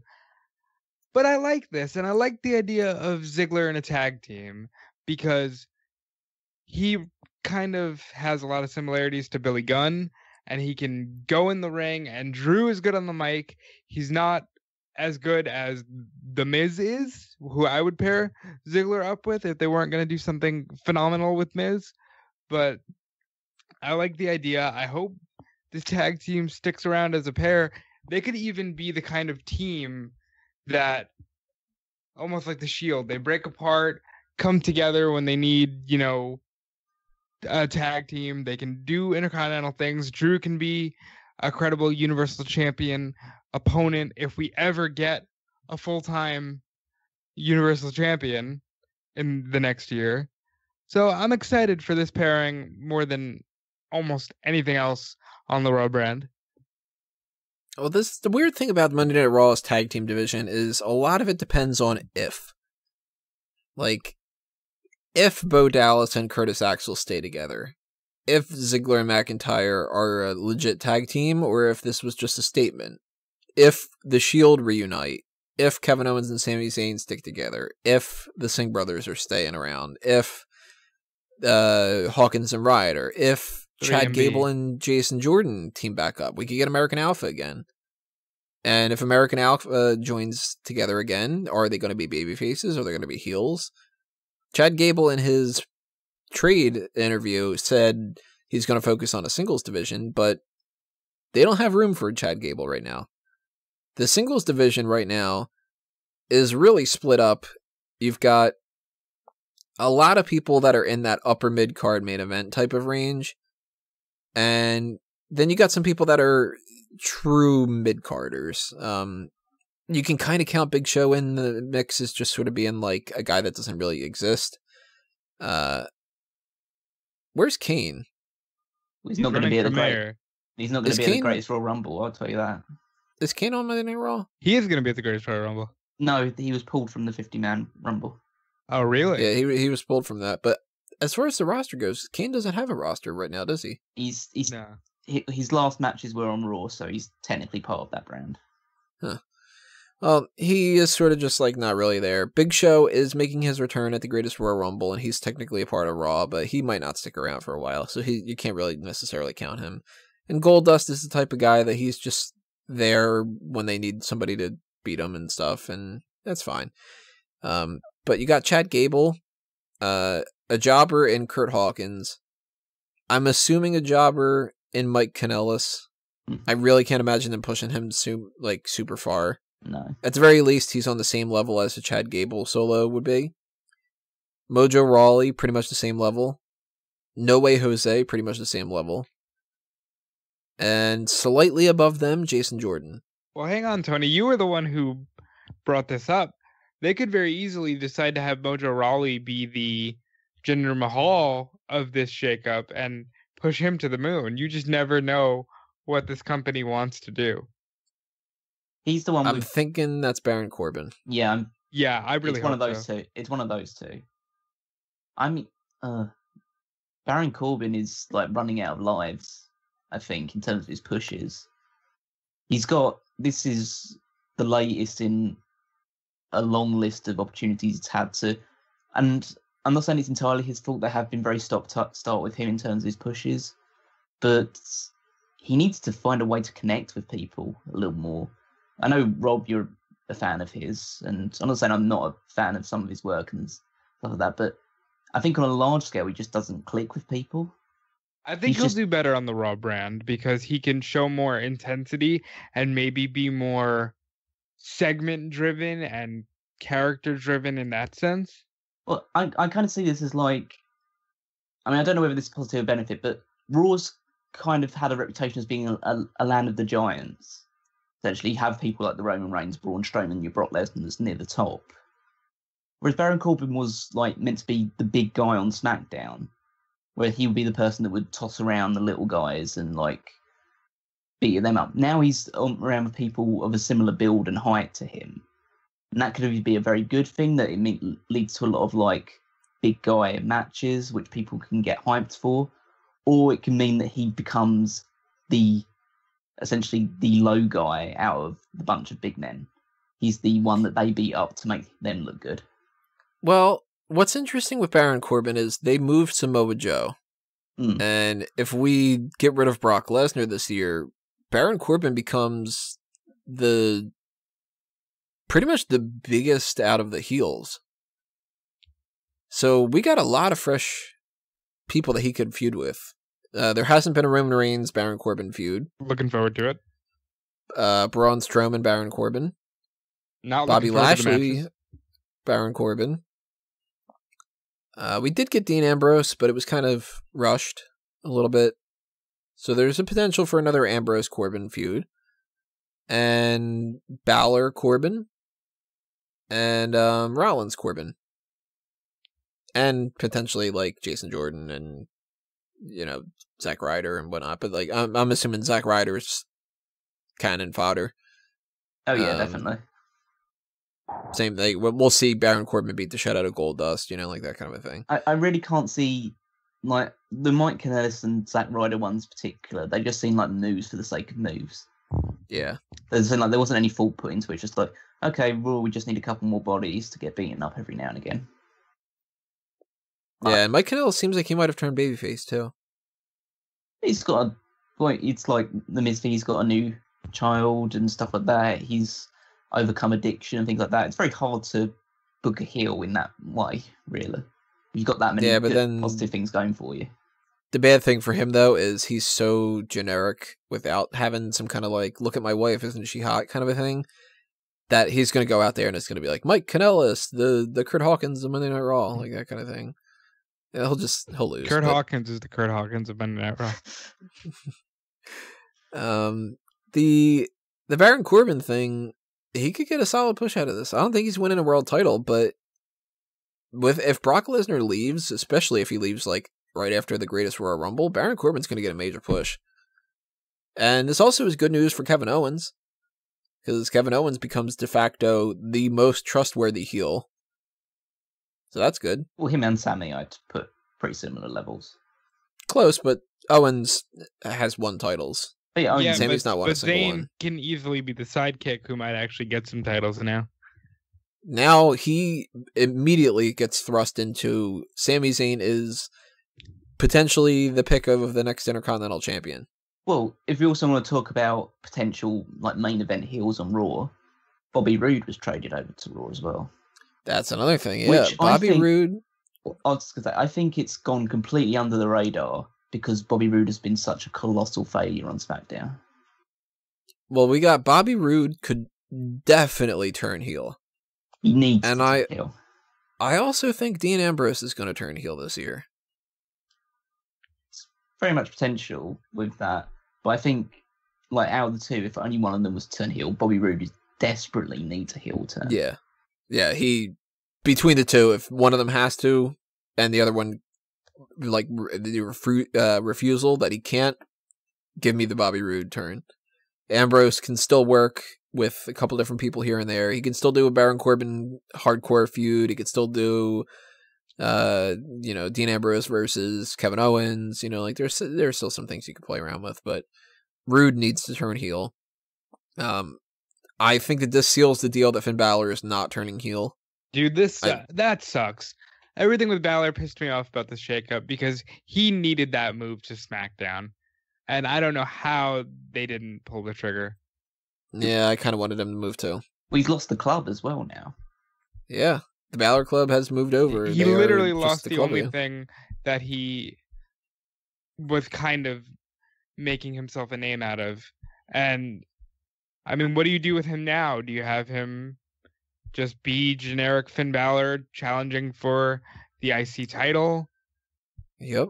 I guess that's it, really, yeah. Do they he's not even the Demon IC anymore. Title to SmackDown for the Miz Bryan feud, and then have Balor maybe win the US title? I mean, so much of this is all predicated on what if, and Balor is one of those major people who is just lost in this what if clusterfuck. I think Balor could be one of the biggest sufferers of the fact that they're now co-branded pay-per-views. That if he's not fighting for a title, he's not on the card. Well, this is tough too, because if you look at the babyface breakdown of just assuming if nobody turns, which at some point somebody's going to turn, Roman Reigns, Braun Strowman, Bobby Lashley, Bobby Roode, both Bobbies, that's kind of interesting, Dean Ambrose, Finn Balor, Seth Rollins. Those are our main event upper mid-card type of guys, just on baby faces. And they could also throw in maybe Jason Jordan. Stop trying to make Jason Jordan a thing, Tony.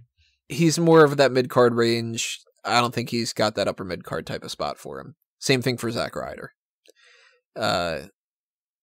Same thing for No Way Jose. Like, they're the mid-carders, you know?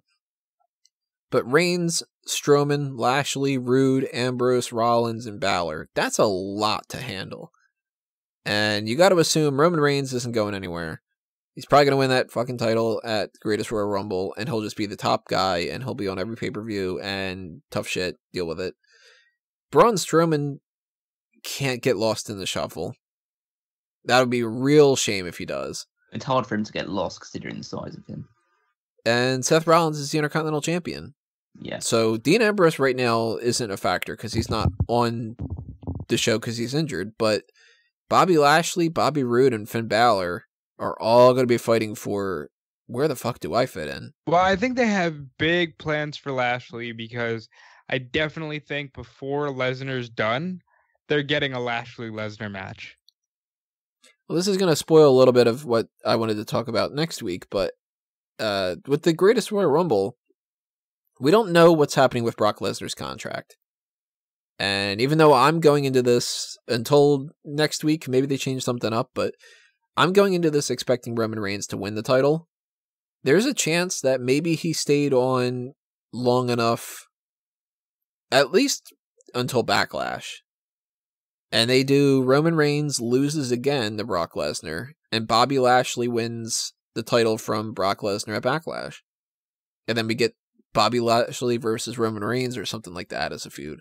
The idea that you think that Lesnar is going to wrestle twice in 8 or 9 days is pretty weird to me. I don't think he will, but there's a chance, you know? But I think that they will definitely build to a Lashley-Lesnar match, maybe at SummerSlam. I think I read that the contract is maybe ending right at SummerSlam or right before SummerSlam, somewhere in that area. I don't think any details in terms of the length of the contract has been revealed. It's more along the lines of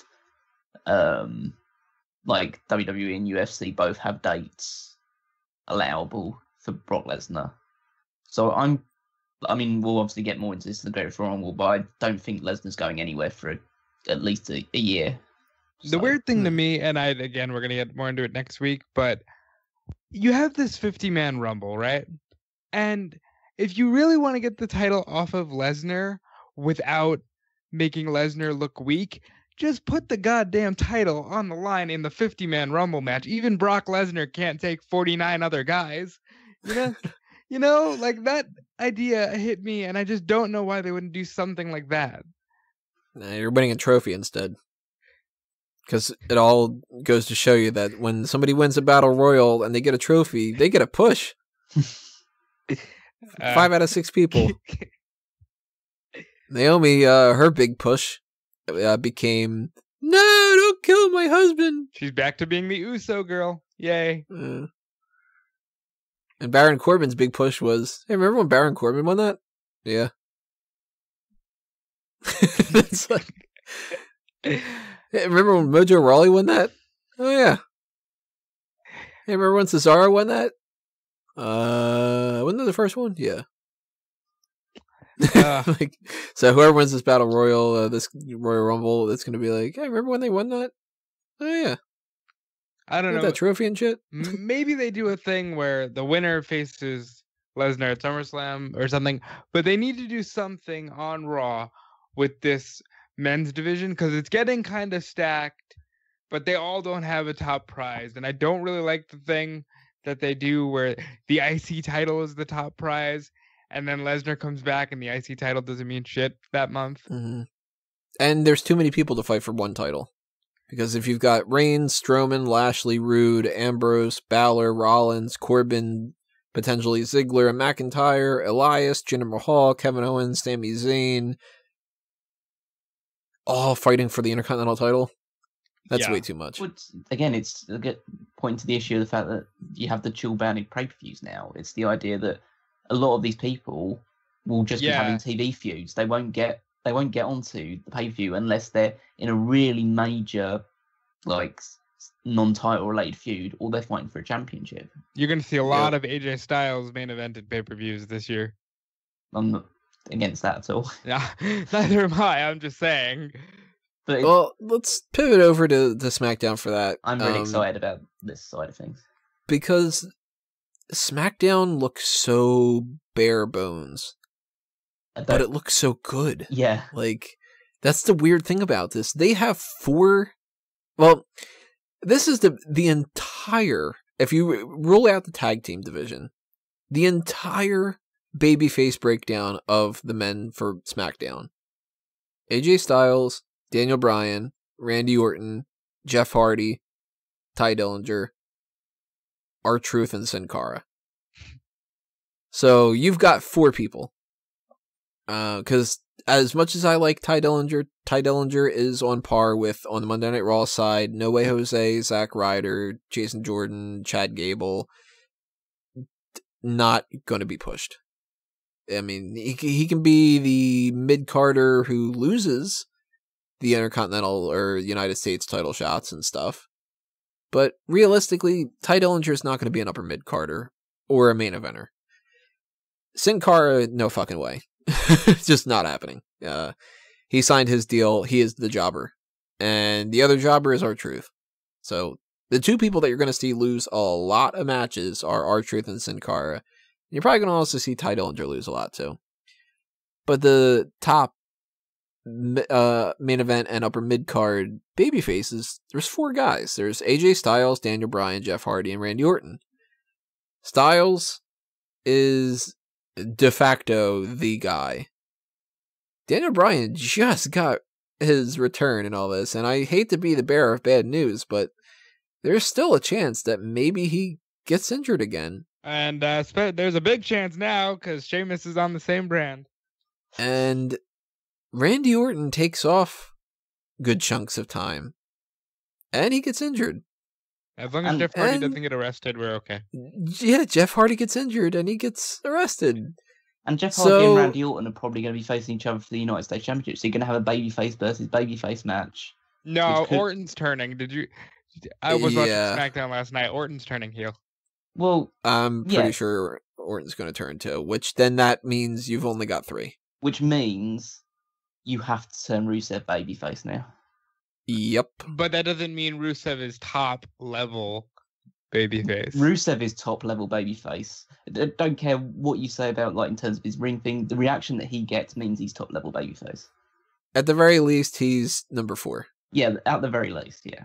He gets. He would be AJ Styles, Daniel Bryan, Jeff Hardy, Rusev. Yeah. So he needs to turn. Like, that 100% has to happen if Randy Orton turns. But Randy Orton might not necessarily 100% turn because we've got a strong enough heel side of things. We've got Andrade Cien Almas. Look out for him in the United States title picture, that's for sure. Not main event yet, but US title, definitely a chance. Big Cass, major push out of fucking nowhere. Yeah. That's a little bit surprising. Shelton Benjamin throwing his name in the hat for US title. He's probably going to be the jobber on the heel side of things, which I don't like that, but I like the idea that Shelton is getting something because I like Shelton. Samoa Joe, major acquisition. Shinsuke Nakamura is a heel now, and he keeps solidifying that by being obsessed with AJ Styles' balls. And The Miz, who this could be the time where The Miz wins his next world title. I don't know. I mean, if I look at the heels right now, I'm thinking Shinsuke Nakamura is in a weird spot. I would bank on Samoa Joe being the next champion more so than Nakamura. But maybe it's Nakamura. I mean, I think they trade off a couple times and then Joe gets it from AJ. I mean, I think it's along the lines of there are 3 people probably from that list that you mentioned that are real like world championship potential, which is The Miz, Shinsuke Nakamura, and Samoa Joe. Like either of those 3 could be the next world champion after AJ Styles. But what do you guys think about Big Cass? It fucking sucks that he's being pushed, like, to face Daniel Bryan. I mean, I've heard people talk about like they're looking forward to the Miz Daniel Bryan feud, obviously, and Daniel Bryan feuding with Samoa Joe, rekindling a Ring of Honor rivalry. But you stick with Big Cass, like nothing against. I don't want to say like nothing against Big Cass. There's plenty against Big Cass, but he's not worth being in the main event position. That's the case of Vince McMahon pushing a guy because he's tall. Mm-hmm. And you can't teach that, let me tell you. I'm disappointed he's not a babyface. I think that he could have been a good feud for Samoa Joe, or he could have been a good feud for maybe Randy Orton. Even if he stayed a heel, like that kind of a thing. I just don't think he fits on SmackDown. They've moved him there because like he got injured while on Raw, so it's a chance for him to freshen up and change by moving over to SmackDown. But it just doesn't fit. He's too big, and he's not good enough as a wrestler. Well, I had the idea of Braun being the giant brought to SmackDown because I knew they were going to want at least one to kind of mellow out the fact that SmackDown is a very indie wrestling style show right now. But I kind of think Samoa Joe fits that category, and Samoa Joe can do both. I think because Joe can do both, he's not the guy for it. You know that they're always going to want a lumbering giant. For whatever reason, it just is. It's a fact. They always want that. Big Cass, it's not that Big Cass isn't talented and Big Cass doesn't have good qualities. Just that you're going to waste Daniel Bryan's first big feud back with him. That's the thing, though, because to me, you're better off if Big Cass turns babyface, but if you want to keep him heel, then all right, fine, let's try to work with it. I would have thought you bring Big Cass in and you make him squash R-Truth, or you make him feud with Jeff Hardy, or you make him feud with Randy Orton. You don't go to Daniel Bryan. Well, isn't it weird that 4 to 5 weeks ago, Daniel Bryan wrestling was like this random pipe dream, and now he's just like any other wrestler on the card? Yeah. It's as if like those years didn't happen or something. It's hard to grasp, really. I don't want to like be a complete like negative thinker and think that, oh well, that's Bryan's ascent to the top or whatever. I think he'll still get there, and I'm quite happy that it's going to be delayed up until maybe a SummerSlam or even WrestleMania. I don't want him to be world champion immediately, because I think there's a lot of other people that could hold the title in the meantime. But it's a case of like he's got so much momentum. He had so much momentum coming back from, and you could put him into a feud with. If you put him into a feud with Samoa Joe, it doesn't have to be for a title or anything like that. People are going to be right into it, and it's a chance to build up both of them. In this one, the only person that you can really stand to build up is Big Cass by giving him a bit more experience with one of like the best wrestlers on the roster. But you just get like, there's no question about it. This feud can only bring Daniel Bryan down. Yeah, and I know that some people are going to try to make the argument that maybe learning from Daniel Bryan will really help Big Cass, but I also kind of am a little bit worried that maybe Big Cass is going to be a little bit too clunky and he could injure Daniel Bryan. Yeah, put him with like one of the greenest guys on the roster. I really don't want to think about Bryan getting injured again. We just got him back, so I'm trying to not think that way. It's something that you got to keep in mind, though. I'm gonna. Oh, you know what? This is something that's completely unrelated to what we're the current topic, but it just popped in my mind, and if I don't say it now, I'm going to forget about it. I'm really disappointed that we've got on the SmackDown tag team side of things, the Usos and the New Day and the Bludgeon Brothers are still just all like the top, and we're just like going to keep saying that all over again. Like, I really think they should have split that up. Yeah. Anyway. Yeah, I thought the New Day were going to be on Raw. But I'm happy the bar's over now. Maybe we can split Cesaro because he would just fit what's going on right now in their top single guy scene. Yeah, if we split up Cesaro and Sheamus, then maybe Cesaro adds another babyface to the main event. But SmackDown is quite low on tag teams at the moment in terms of their actual numbers. I mean, they got the New Day, the Usos, the Good Brothers, the Bludgeon Brothers, the Bar, Sanity, technically Rusev Day, and technically the Colognes. The Cologne, really? Mm-hmm. But they will and always will be the colons of SmackDown. The colons. Yeah. But and you could turn the Good Brothers heel. You can turn the Usos heel again. I don't think that they will necessarily, but Sanity seems like they're heels. So Sanity and Bludgeon Brothers in the Bar for at least a little bit. I think that move makes me think that the Bar is going to be sticking around for a little while to come still.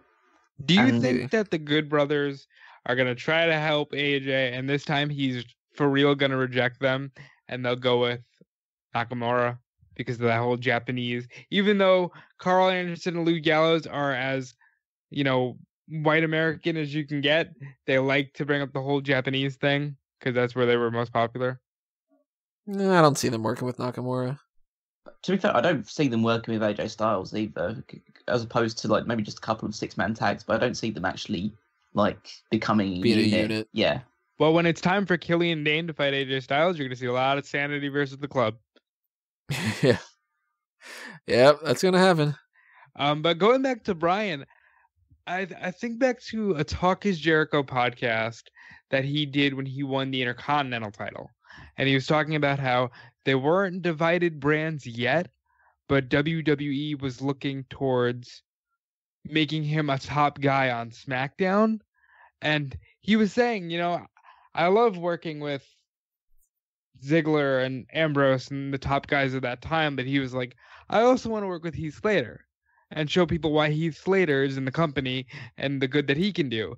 And maybe that's the philosophy he's taking with Big Cass, and maybe he offered to work with Big Cass. That's true. I mean, I'm not saying that that's something that you don't do down the line, but like the first thing he does, it just seems like surely you want to, even though it's a big deal him coming back in general, surely you still want to build him up a little bit by giving him some feuds that people have been wanting to see for years and years while he's been off. I really thought we were going to get a triple threat at Backlash. Yeah, either the triple threat at Backlash or a feud eventually with Nakamura or Samoa Joe. And I know they're trying to hold this stuff. Maybe just immediately throw him into the feud with The Miz, because that's just so ready to go. I'm sorry, but that's SummerSlam or Mania. Yeah, maybe the idea behind this, and this implies WWE's thinking about this, which clearly they're not, because they weren't thinking about anything. But maybe the philosophy is Big Cass needs it. And to have Big Cass go up against Daniel Bryan and to beat Daniel Bryan gets him some momentum that he can recover. Plus, Daniel Bryan versus anybody is going to be a marquee match for the most part. And if you get Daniel Bryan versus The Miz, that could be at SummerSlam. That could be, if they don't do Raw versus SmackDown on Survivor Series, which I hope that they keep going, you could do something big on Survivor Series. They've been treating a lot of the B shows as like they don't want to be B shows anymore. And Money in the Bank is going to be everybody thrown into the mix anyway and stuff. But we could get Daniel Bryan versus The Miz at WrestleMania. We could get Daniel Bryan versus Shinsuke Nakamura at SummerSlam. Eventually, when Andrade Cien Almas is ready to go, Daniel Bryan versus Almas could be an interesting feud. Certainly Daniel Bryan versus Samoa Joe. And we could also get Daniel Bryan versus AJ again. We could also get Daniel Bryan, Jeff Hardy, Daniel Bryan, Randy Orton again. Although that one is like, out of all of them, that's the one you don't want to do. And Daniel Bryan versus Cesaro if they do just regular matches and stuff. So I think between Nakamura, Joe, Miz, and the potential of a Styles match, you've already got the major ones that Daniel Bryan can do. And maybe they just bring Big Cass on the board early on because they want him to beat the guy that everybody knows is the most popular. Like, if you had Big Cass versus Randy Orton, as much as I think that would make a lot more sense, it doesn't matter as much. No. I mean, what you're saying, like, I guess it does make sense, and I can go on a bit, but it's like the idea in my head of like, it was already bad enough for me to think that like Big Cass is going to be the first major feud Daniel Bryan's going to have back. Then also you positing the idea in my mind that Daniel Bryan's going to lose this feud is just literally like the rage is bubbling up under the surface now. But just think about this. The Miz is going to fuck with Daniel Bryan. So obviously The Miz can cost Daniel Bryan this match to Big Cass. There's ways to get around this. And I was thinking, just real quick thought popped in my head. If Miz wins that ladder match at Greatest Royal Rumble, is he a 10-time champion? If he's won it 9 times before, then yeah, I guess. No, he's only won it 8 times before, I think, right? I don't know. I don't keep track of the stats. Because I was gonna think Miz gets the record. That's kind of been Miz's pride and joy, that title. That's the title that Bryan last held and left in the ring. I think the IC title, even though that feud could easily be for the WWE title, the IC title in that feud for SummerSlam might work out perfectly. Although I think if they were going to go that route, they wouldn't have had Jinder lose the United States to Jeff and then move Jeff over and then have Jeff lose it. So Jinder wins at Greatest Royal Rumble. And Jeff and Randy are already feuding. Randy's guaranteed this match with the U.S. champion. The pay-per-views are co-branded. Jeff has a guaranteed rematch. You do a triple threat there. Jinder still wins, but you can continue the Jeff and Randy feud into, let's say, Extreme Rules, and they can do a TLC match with or something. I don't know. Which they won't do because they're not a title match, and so they won't be on the card. There you go. But I think Jeff and Randy are good enough, and we haven't established yet. Are the pay-per-views consistently 4 hours now? They're the best of both worlds. I don't think so. And they're the best. I think that they're just regular 3 hours. Yeah, they haven't revealed anything extra with that. But I'm just going on the lines of, again, with the Big Cass losing, like, even if the Miz was to get involved, what does that accomplish? Big Cass only beat Daniel Bryan because the Miz got involved, so he doesn't really get any sort of rub of beating Daniel Bryan. No, and Daniel Bryan loses. He just say, I beat Daniel Bryan. I don't care what you saw. I saw me beating Daniel Bryan. Yeah, but everyone else saw the fact that you didn't win because you. So it doesn't matter what he thinks the victory means. It's what everyone else thinks what the win means. Boo, you're a heel. Well, you're applying logic. You're not supposed to do that. It's just the case that he's a giant heel, and he should be someone that should be squashing the little guys on SmackDown. And so if he can't beat Daniel Bryan without the Miz's help, then doesn't make him seem like much of a giant, does it? That's like why I think he should still be on Raw, because he fits in more of the crowd of people there. And you could have moved someone like Finn Balor over to SmackDown, who is the smaller guy, the smaller indie guy. Like, what's the problem with like making SmackDown that type of show? Well, one thing I want to pitch this to you guys. Say somebody like let's pick Samoa Joe. What are you most excited to see from Samoa Joe? Is it Joe Styles again? Joe Bryan? Joe Orton? Literally any match with Samoa Joe I'm looking forward to. Samoa Joe is coming out of the WrestleMania thing. He seems to be the star attraction, one of the star attractions at the very least. Like his promos he's been cutting on Raw against Roman Reigns, stuff like that. He is like looks on fire. And he could easily be, I would be totally happy with him holding the WWE Championship for the majority of 2018. And Joe cut that promo on SmackDown, and he laid it out that he's coming for everybody. He made me excited for any potential matchup. I'm excited to see Joe finally reach his potential in the WWE above all else. I mean, I'm going to be pissed off because he's almost certain, because whether Roman Reigns wins the Universal Championship or the Greatest Royal Rumble, or he loses to Brock Lesnar and needs to get a win back, Joe's going to lose that match. Well, that is where Greatest Royal Rumble makes major implications here, because they clearly didn't think a lot of this through. And that's why we've got people on separate brands fighting each other, and I guarantee you, in their mind, Vince McMahon was just kind of like, fuck it, they get to see a Raw and a SmackDown superstar against each other. Why are they mad? Like that kind of a thing. But maybe Roman Reigns wins the Universal title. If that's the case, Samoa Joe loses. Totally. Yeah. If Roman Reigns loses, and he doesn't beat Brock Lesnar, then there's nothing on the line. And even though it would seem weird that Roman Reigns would lose, and then he would lose, and then he would lose, maybe Samoa Joe beats Roman Reigns because of interference by somebody. And that starts a whole new feud with Roman Reigns. I think that's the way that you have to go with it, because really what's on the line at Backlash is Roman Reigns' credibility, even in the eyes of somebody who's like, like me and you, Tony. It's like, yeah, Roman Reigns, I like Roman Reigns. I'm getting to the point where it's like, holy shit, if you're going to keep doing this with this guy where it's like, you know, he's the biggest deal ever, but he can lose to The Miz clean, and he can lose to, you know, he can get his ass kicked by Lesnar. He's immediately going down in my eyes. I'm not looking at it that much. I'm just looking at it as, okay, you had him lose. That's not going to make me cheer him more. Like, that mentality of, like, well, they must be mad because he's winning all the time. If we have him lose, then they have to cheer him because, see, we had him lose. But who has that mentality? Like, that has to be something that they're sitting in a room in their own bubble thinking, this is what it is. They're mad that he's winning, and it's not that. I just want to see Roman crowned and established, and no more will they, won't they with Roman. Just make Roman the guy, leave it there, and let's move on, you know? I'm kind of working under the assumption, though, that he loses.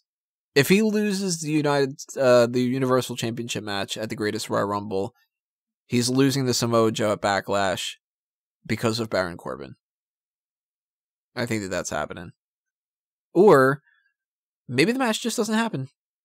What match? You know? What, the Samoa Joe Roman Reigns one. Maybe it just doesn't happen because they have clearly switched different matches around. We had The Undertaker versus Rusev out of the blue, just random casket match. And then they were like, nah, Jericho.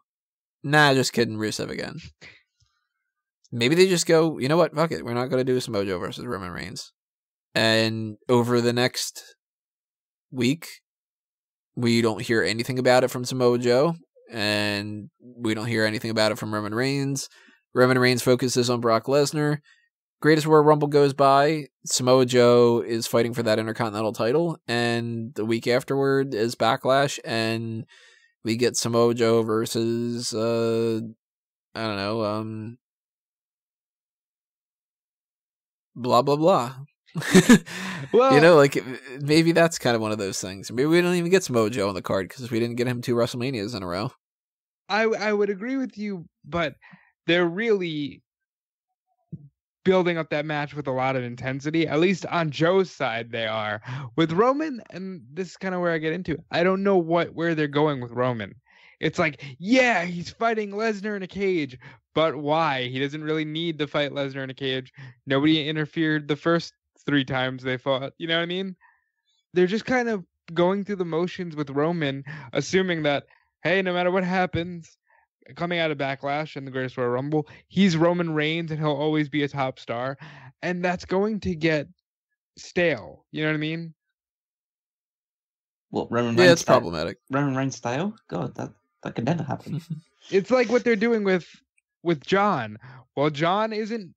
He got squashed by Taker, and he's not the always winning megastar that you thought he was. Yeah, but now he's just kind of coming across like a Jericho level part-timer who comes in to put over guys instead of comes in for big matches, you know? Well, that is actually a good transition to the final topic that I wanted to bring up.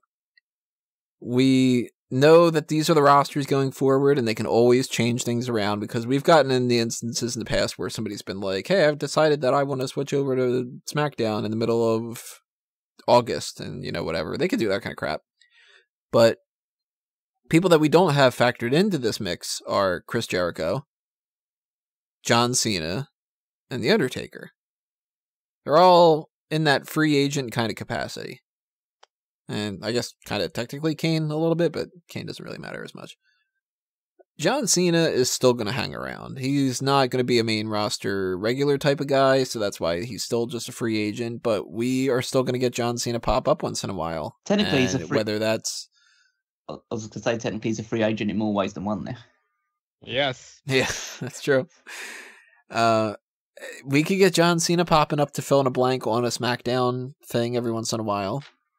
And there's not a whole lot of room for him on Monday Night Raw, but, you know, maybe. And what the hell's going on with The Undertaker? He's fighting at the Greatest Royal Rumble in a casket match against Rusev or Jericho or Rusev, which implies that he can actually wrestle more than 2 minutes. So is The Undertaker going to be back more? I mean, one of the last times that we had seen him before, he said, "I'm not back for a once-a-year thing," and then he took off 2 years. Yeah. So, what the fuck's happening with that? And then he did that, took off, fought Roman Reigns, retired, came back and squashed John Cena in a match that wasn't advertised, and then he has a casket match? Like, huh? Okay. So, Undertaker could be a random-ass SmackDown person or something, like... At this point, and I don't want to be this guy, but if they're both there, and they want the casket stipulation, why not John? What? You know? I thought the casket selection. Why not Kane instead? Well, Makes a lot more sense. No, to he's not Rusev. going to be there. Oh yeah, it wouldn't. Yeah, now he's not going to be there. But that might have been like an initial idea you could have gone. But the idea with the Undertaker and stuff like that, fundamentally, and I think now it's gotten to the point where literally we cannot predict what the Undertaker is going to do.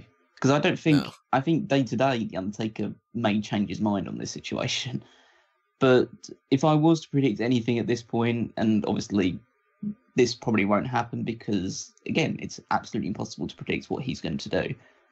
I think he might be gearing for one final, I'm not saying like complete run, but like where he wrestles 3 or 4 times between now. Semi-regularly, yeah. Yeah, where he wrestles like the part-time schedule wrestles like maybe half a dozen at most times between now and WrestleMania, where he has his rematch with John Cena. I do think that Taker will be a semi-regular part of the next year. I think he wanted to do that when he announced it a year and a half ago, but maybe he decided health-wise he wasn't there, and maybe he really wants that one last long run, and that'll take us to WrestleMania 35, where finally he's, done. And I said 35 like that because I had a brief moment of like, holy shit, 35. But yeah. Where he defends the WWE Championship against John Cena. And then he's done for real. Like, if they fucking, because I'm just gonna set this out there, if they, on the 2 WrestleManias that I go to, if both of them are John Cena loses to somebody the year before, and then he beats them for the championship, I'm gonna be so fucking pissed, because that's what happened with the Rock situation. And if that happens again with John Cena and Undertaker, then Tony, at the very least, at that point, it'll be the 17th world title win. Yeah, Tony, I hate to break that to you. I also hate to break to you that the hot dogs are probably going to be cold as well. That the what? The hot dogs are going to be cold as well. They're probably going to suck, yeah.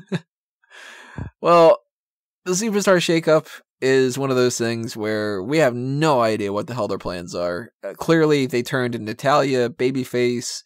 They split Nikki Cross from Sanity. We've got the Good Brothers no longer as part of the Balor Club. Chad Gable and Shelton Benjamin are no longer together. The Miz Taraj is broken up. Daniel Bryan is being entrusted to be the number 2 babyface, despite how a couple weeks ago they said nobody can even punch you. Big Cass is fighting him. Drew McIntyre is a heel on Raw, teaming with Ziggler. Kevin Owens and Sami Zayn have their jobs back. The Singh brothers aren't technically with Jinder Mahal, who was the United States champion, who lost it to a guy that moved over, but then could lose it again, and then the Intercontinental title can switch again. We already know who the Raw Tag Team Champions are going to be, but it could be the people that are on SmackDown. This is insane. And on top of that, you still have a 50-man Royal Rumble next week for nothing. A 50-man Royal Rumble, and every title on the line, except for the women, because women can't backwards-ass countries. Because we're all about the women's revolution, except where there's a lot of money involved. Yeah. So it's tough as hell to try to figure out what the fuck is happening here. But we're not going to know, not even next week. We're not going to know the week after that. We're not going to have an idea of what the hell any of this means until middle of May. Yeah, at the very least. But maybe just to round all this up with the Superstar Shake-Up stuff, if you were to predict which move or call up will have either the biggest impact to the one that you're most looking forward to, which would it be? Mojo. No, I'm just kidding. Tell you the truth, I think the thing that's gonna make the biggest impact is Samoa Joe. If I'm playing it safe, I'm gonna say Miz on SmackDown, where he can, be pushed towards the top. I'd say like the one I'm most looking forward to is Samoa Joe on SmackDown, but I think the smartest move was Natalya over to Raw. I could see that being one of the smarter ones, yeah. Another one I think that's going to be up there for a really smart move is Asuka to SmackDown. Yeah. All right. Poor Asuka. It's almost kind of like, hey, we really need you on Monday Night Raw because you're undefeated. Oh, you lost? All right, go to the B show. Yeah, exactly. Get out of here, Asuka. We don't care. Now we got Ronda. Well, I'll round it up like this. If you had to pick with the rosters that we have, who do you see winning the co-branded Money in the Bank? Ooh. Oh, shit. That's tough right now because I had Bobby Roode before this.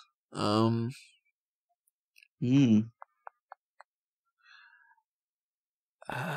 all right. I can tell you some people it's not going to be. Like, it's certainly not going to be Aiden English. It's certainly not going to be Primo, any of the tag teams. All right. I'll give it down to my 5. Bobby Roode, Drew McIntyre, Kevin Owens, Finn Balor, or Bobby Lashley. I'm going to give you one name. The Miz. I was really thinking Miz. But I'm going to give you one from each. And I'll say on the Raw side, Bobby Roode. On the SmackDown side, Andrade Cien Almas. Just pitching something. How awesome would this be? Shinsuke Nakamura beats AJ Styles at the Greatest Royal Rumble. They have a rematch at Backlash. Nakamura low blows him, retains the title, whatever. Nakamura fights Randy Orton, Jeff Hardy, blah, blah, blah. Who cares? Daniel Bryan beats Shinsuke Nakamura for the championship at SummerSlam. Meanwhile, The Miz wins Money in the Bank. And whenever it is, The Miz cashes in on Daniel Bryan to win the WWE Championship. That would be so good. And then that they have to get to Mania if you do it that way, because then Bryan can just win the Rumble finally. Are they in? Where are they for the next Rumble? Phoenix? Maybe. I don't remember. They're close to where America? they live, and Bryan finally gets the Rumble when he needs, and Bryan versus Miz is a very good main event of WrestleMania. Then you get like AJ Styles in a regular type of match, or maybe AJ Styles is fighting for the United States title around that time. AJ Styles against like a Samoa Joe. AJ Styles, Samoa Joe in some type of no DQ grudge match would be great. And Big Cass is probably injured again, so then he doesn't need to. As excited as Big Cass wins the Battle Royal and gets a trophy that means nothing. Yeah. As excited as I am for all of this, the sucky thing is, it all depends on what if. Yep. That's wrestling. It's 5 months from now, we might be looking back and going, I'm sick and tired of seeing Jeff Hardy versus Big Cass 17 times in a row or something, like it could be one of those things where, why did they put the title on R-Truth? You know what I mean? How come Killian Dane has been a 7-time world champion just because he's fat? Who cares? But that will be very interesting to see. So tell us what you guys think about all these topics in the comment section below. Long edition of the hot tags. Really, essentially, it's a double edition. This is the main event, and we also have another main event that's going to be coming up because this is the mailbag week or month. Well, every month is mailbag month. It's mailbag week for the month. That's how you should put it. So a lot of people have sent in some questions already, or a lot of questions have been sent in, I should say. And we're going to get to that tomorrow. And if you have not sent in your questions yet, you got to do so pretty much by the end of the night because you can't submit it tomorrow and I'm not going to answer that shit. If you want to be aware of when that comes up, Subscribe on YouTube and ring the bell for notifications. And make sure that you also follow us on Facebook and Twitter at SmarkOutMoment. Did I say leave your comments below? If I didn't, then do it. If I did, then Do it anyway. I didn't. And you have memory loss. And Unless the comments are asking when the video's starting, because it's not. Right. Blah, blah, blah. All you're doing is talking about stuff. What is this? Smack talk? Yes. Also follow these guys on Twitter. We got Callum over there on Wigmeister14. Uh-huh. Anything else you want to toss out? Maybe a salad, but other than that, no. Insert jokes in the comments below.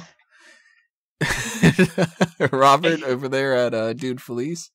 And yeah, you can also check out timekillerapparel.com and pandemoniummania.com. And if anybody that's interested on the TeePublic side of things, they haven't taken down Nicholas Club yet. 2 people bought a shirt though, so thank you. I'm assuming it's Nicholas and John Cohn. Yeah, that's it. I'm tired, so we need to start editing this. It's gonna take forever, and we'll be up. I'm probably assuming by the time that NXT is going on and stuff, so you'll probably be watching this at the same time and everything, or you're watching it tomorrow, whatever, blah, blah, blah. We'll see it when we see it. This has been another Smart Out moment, everybody. Thanks for listening. We are being counted out.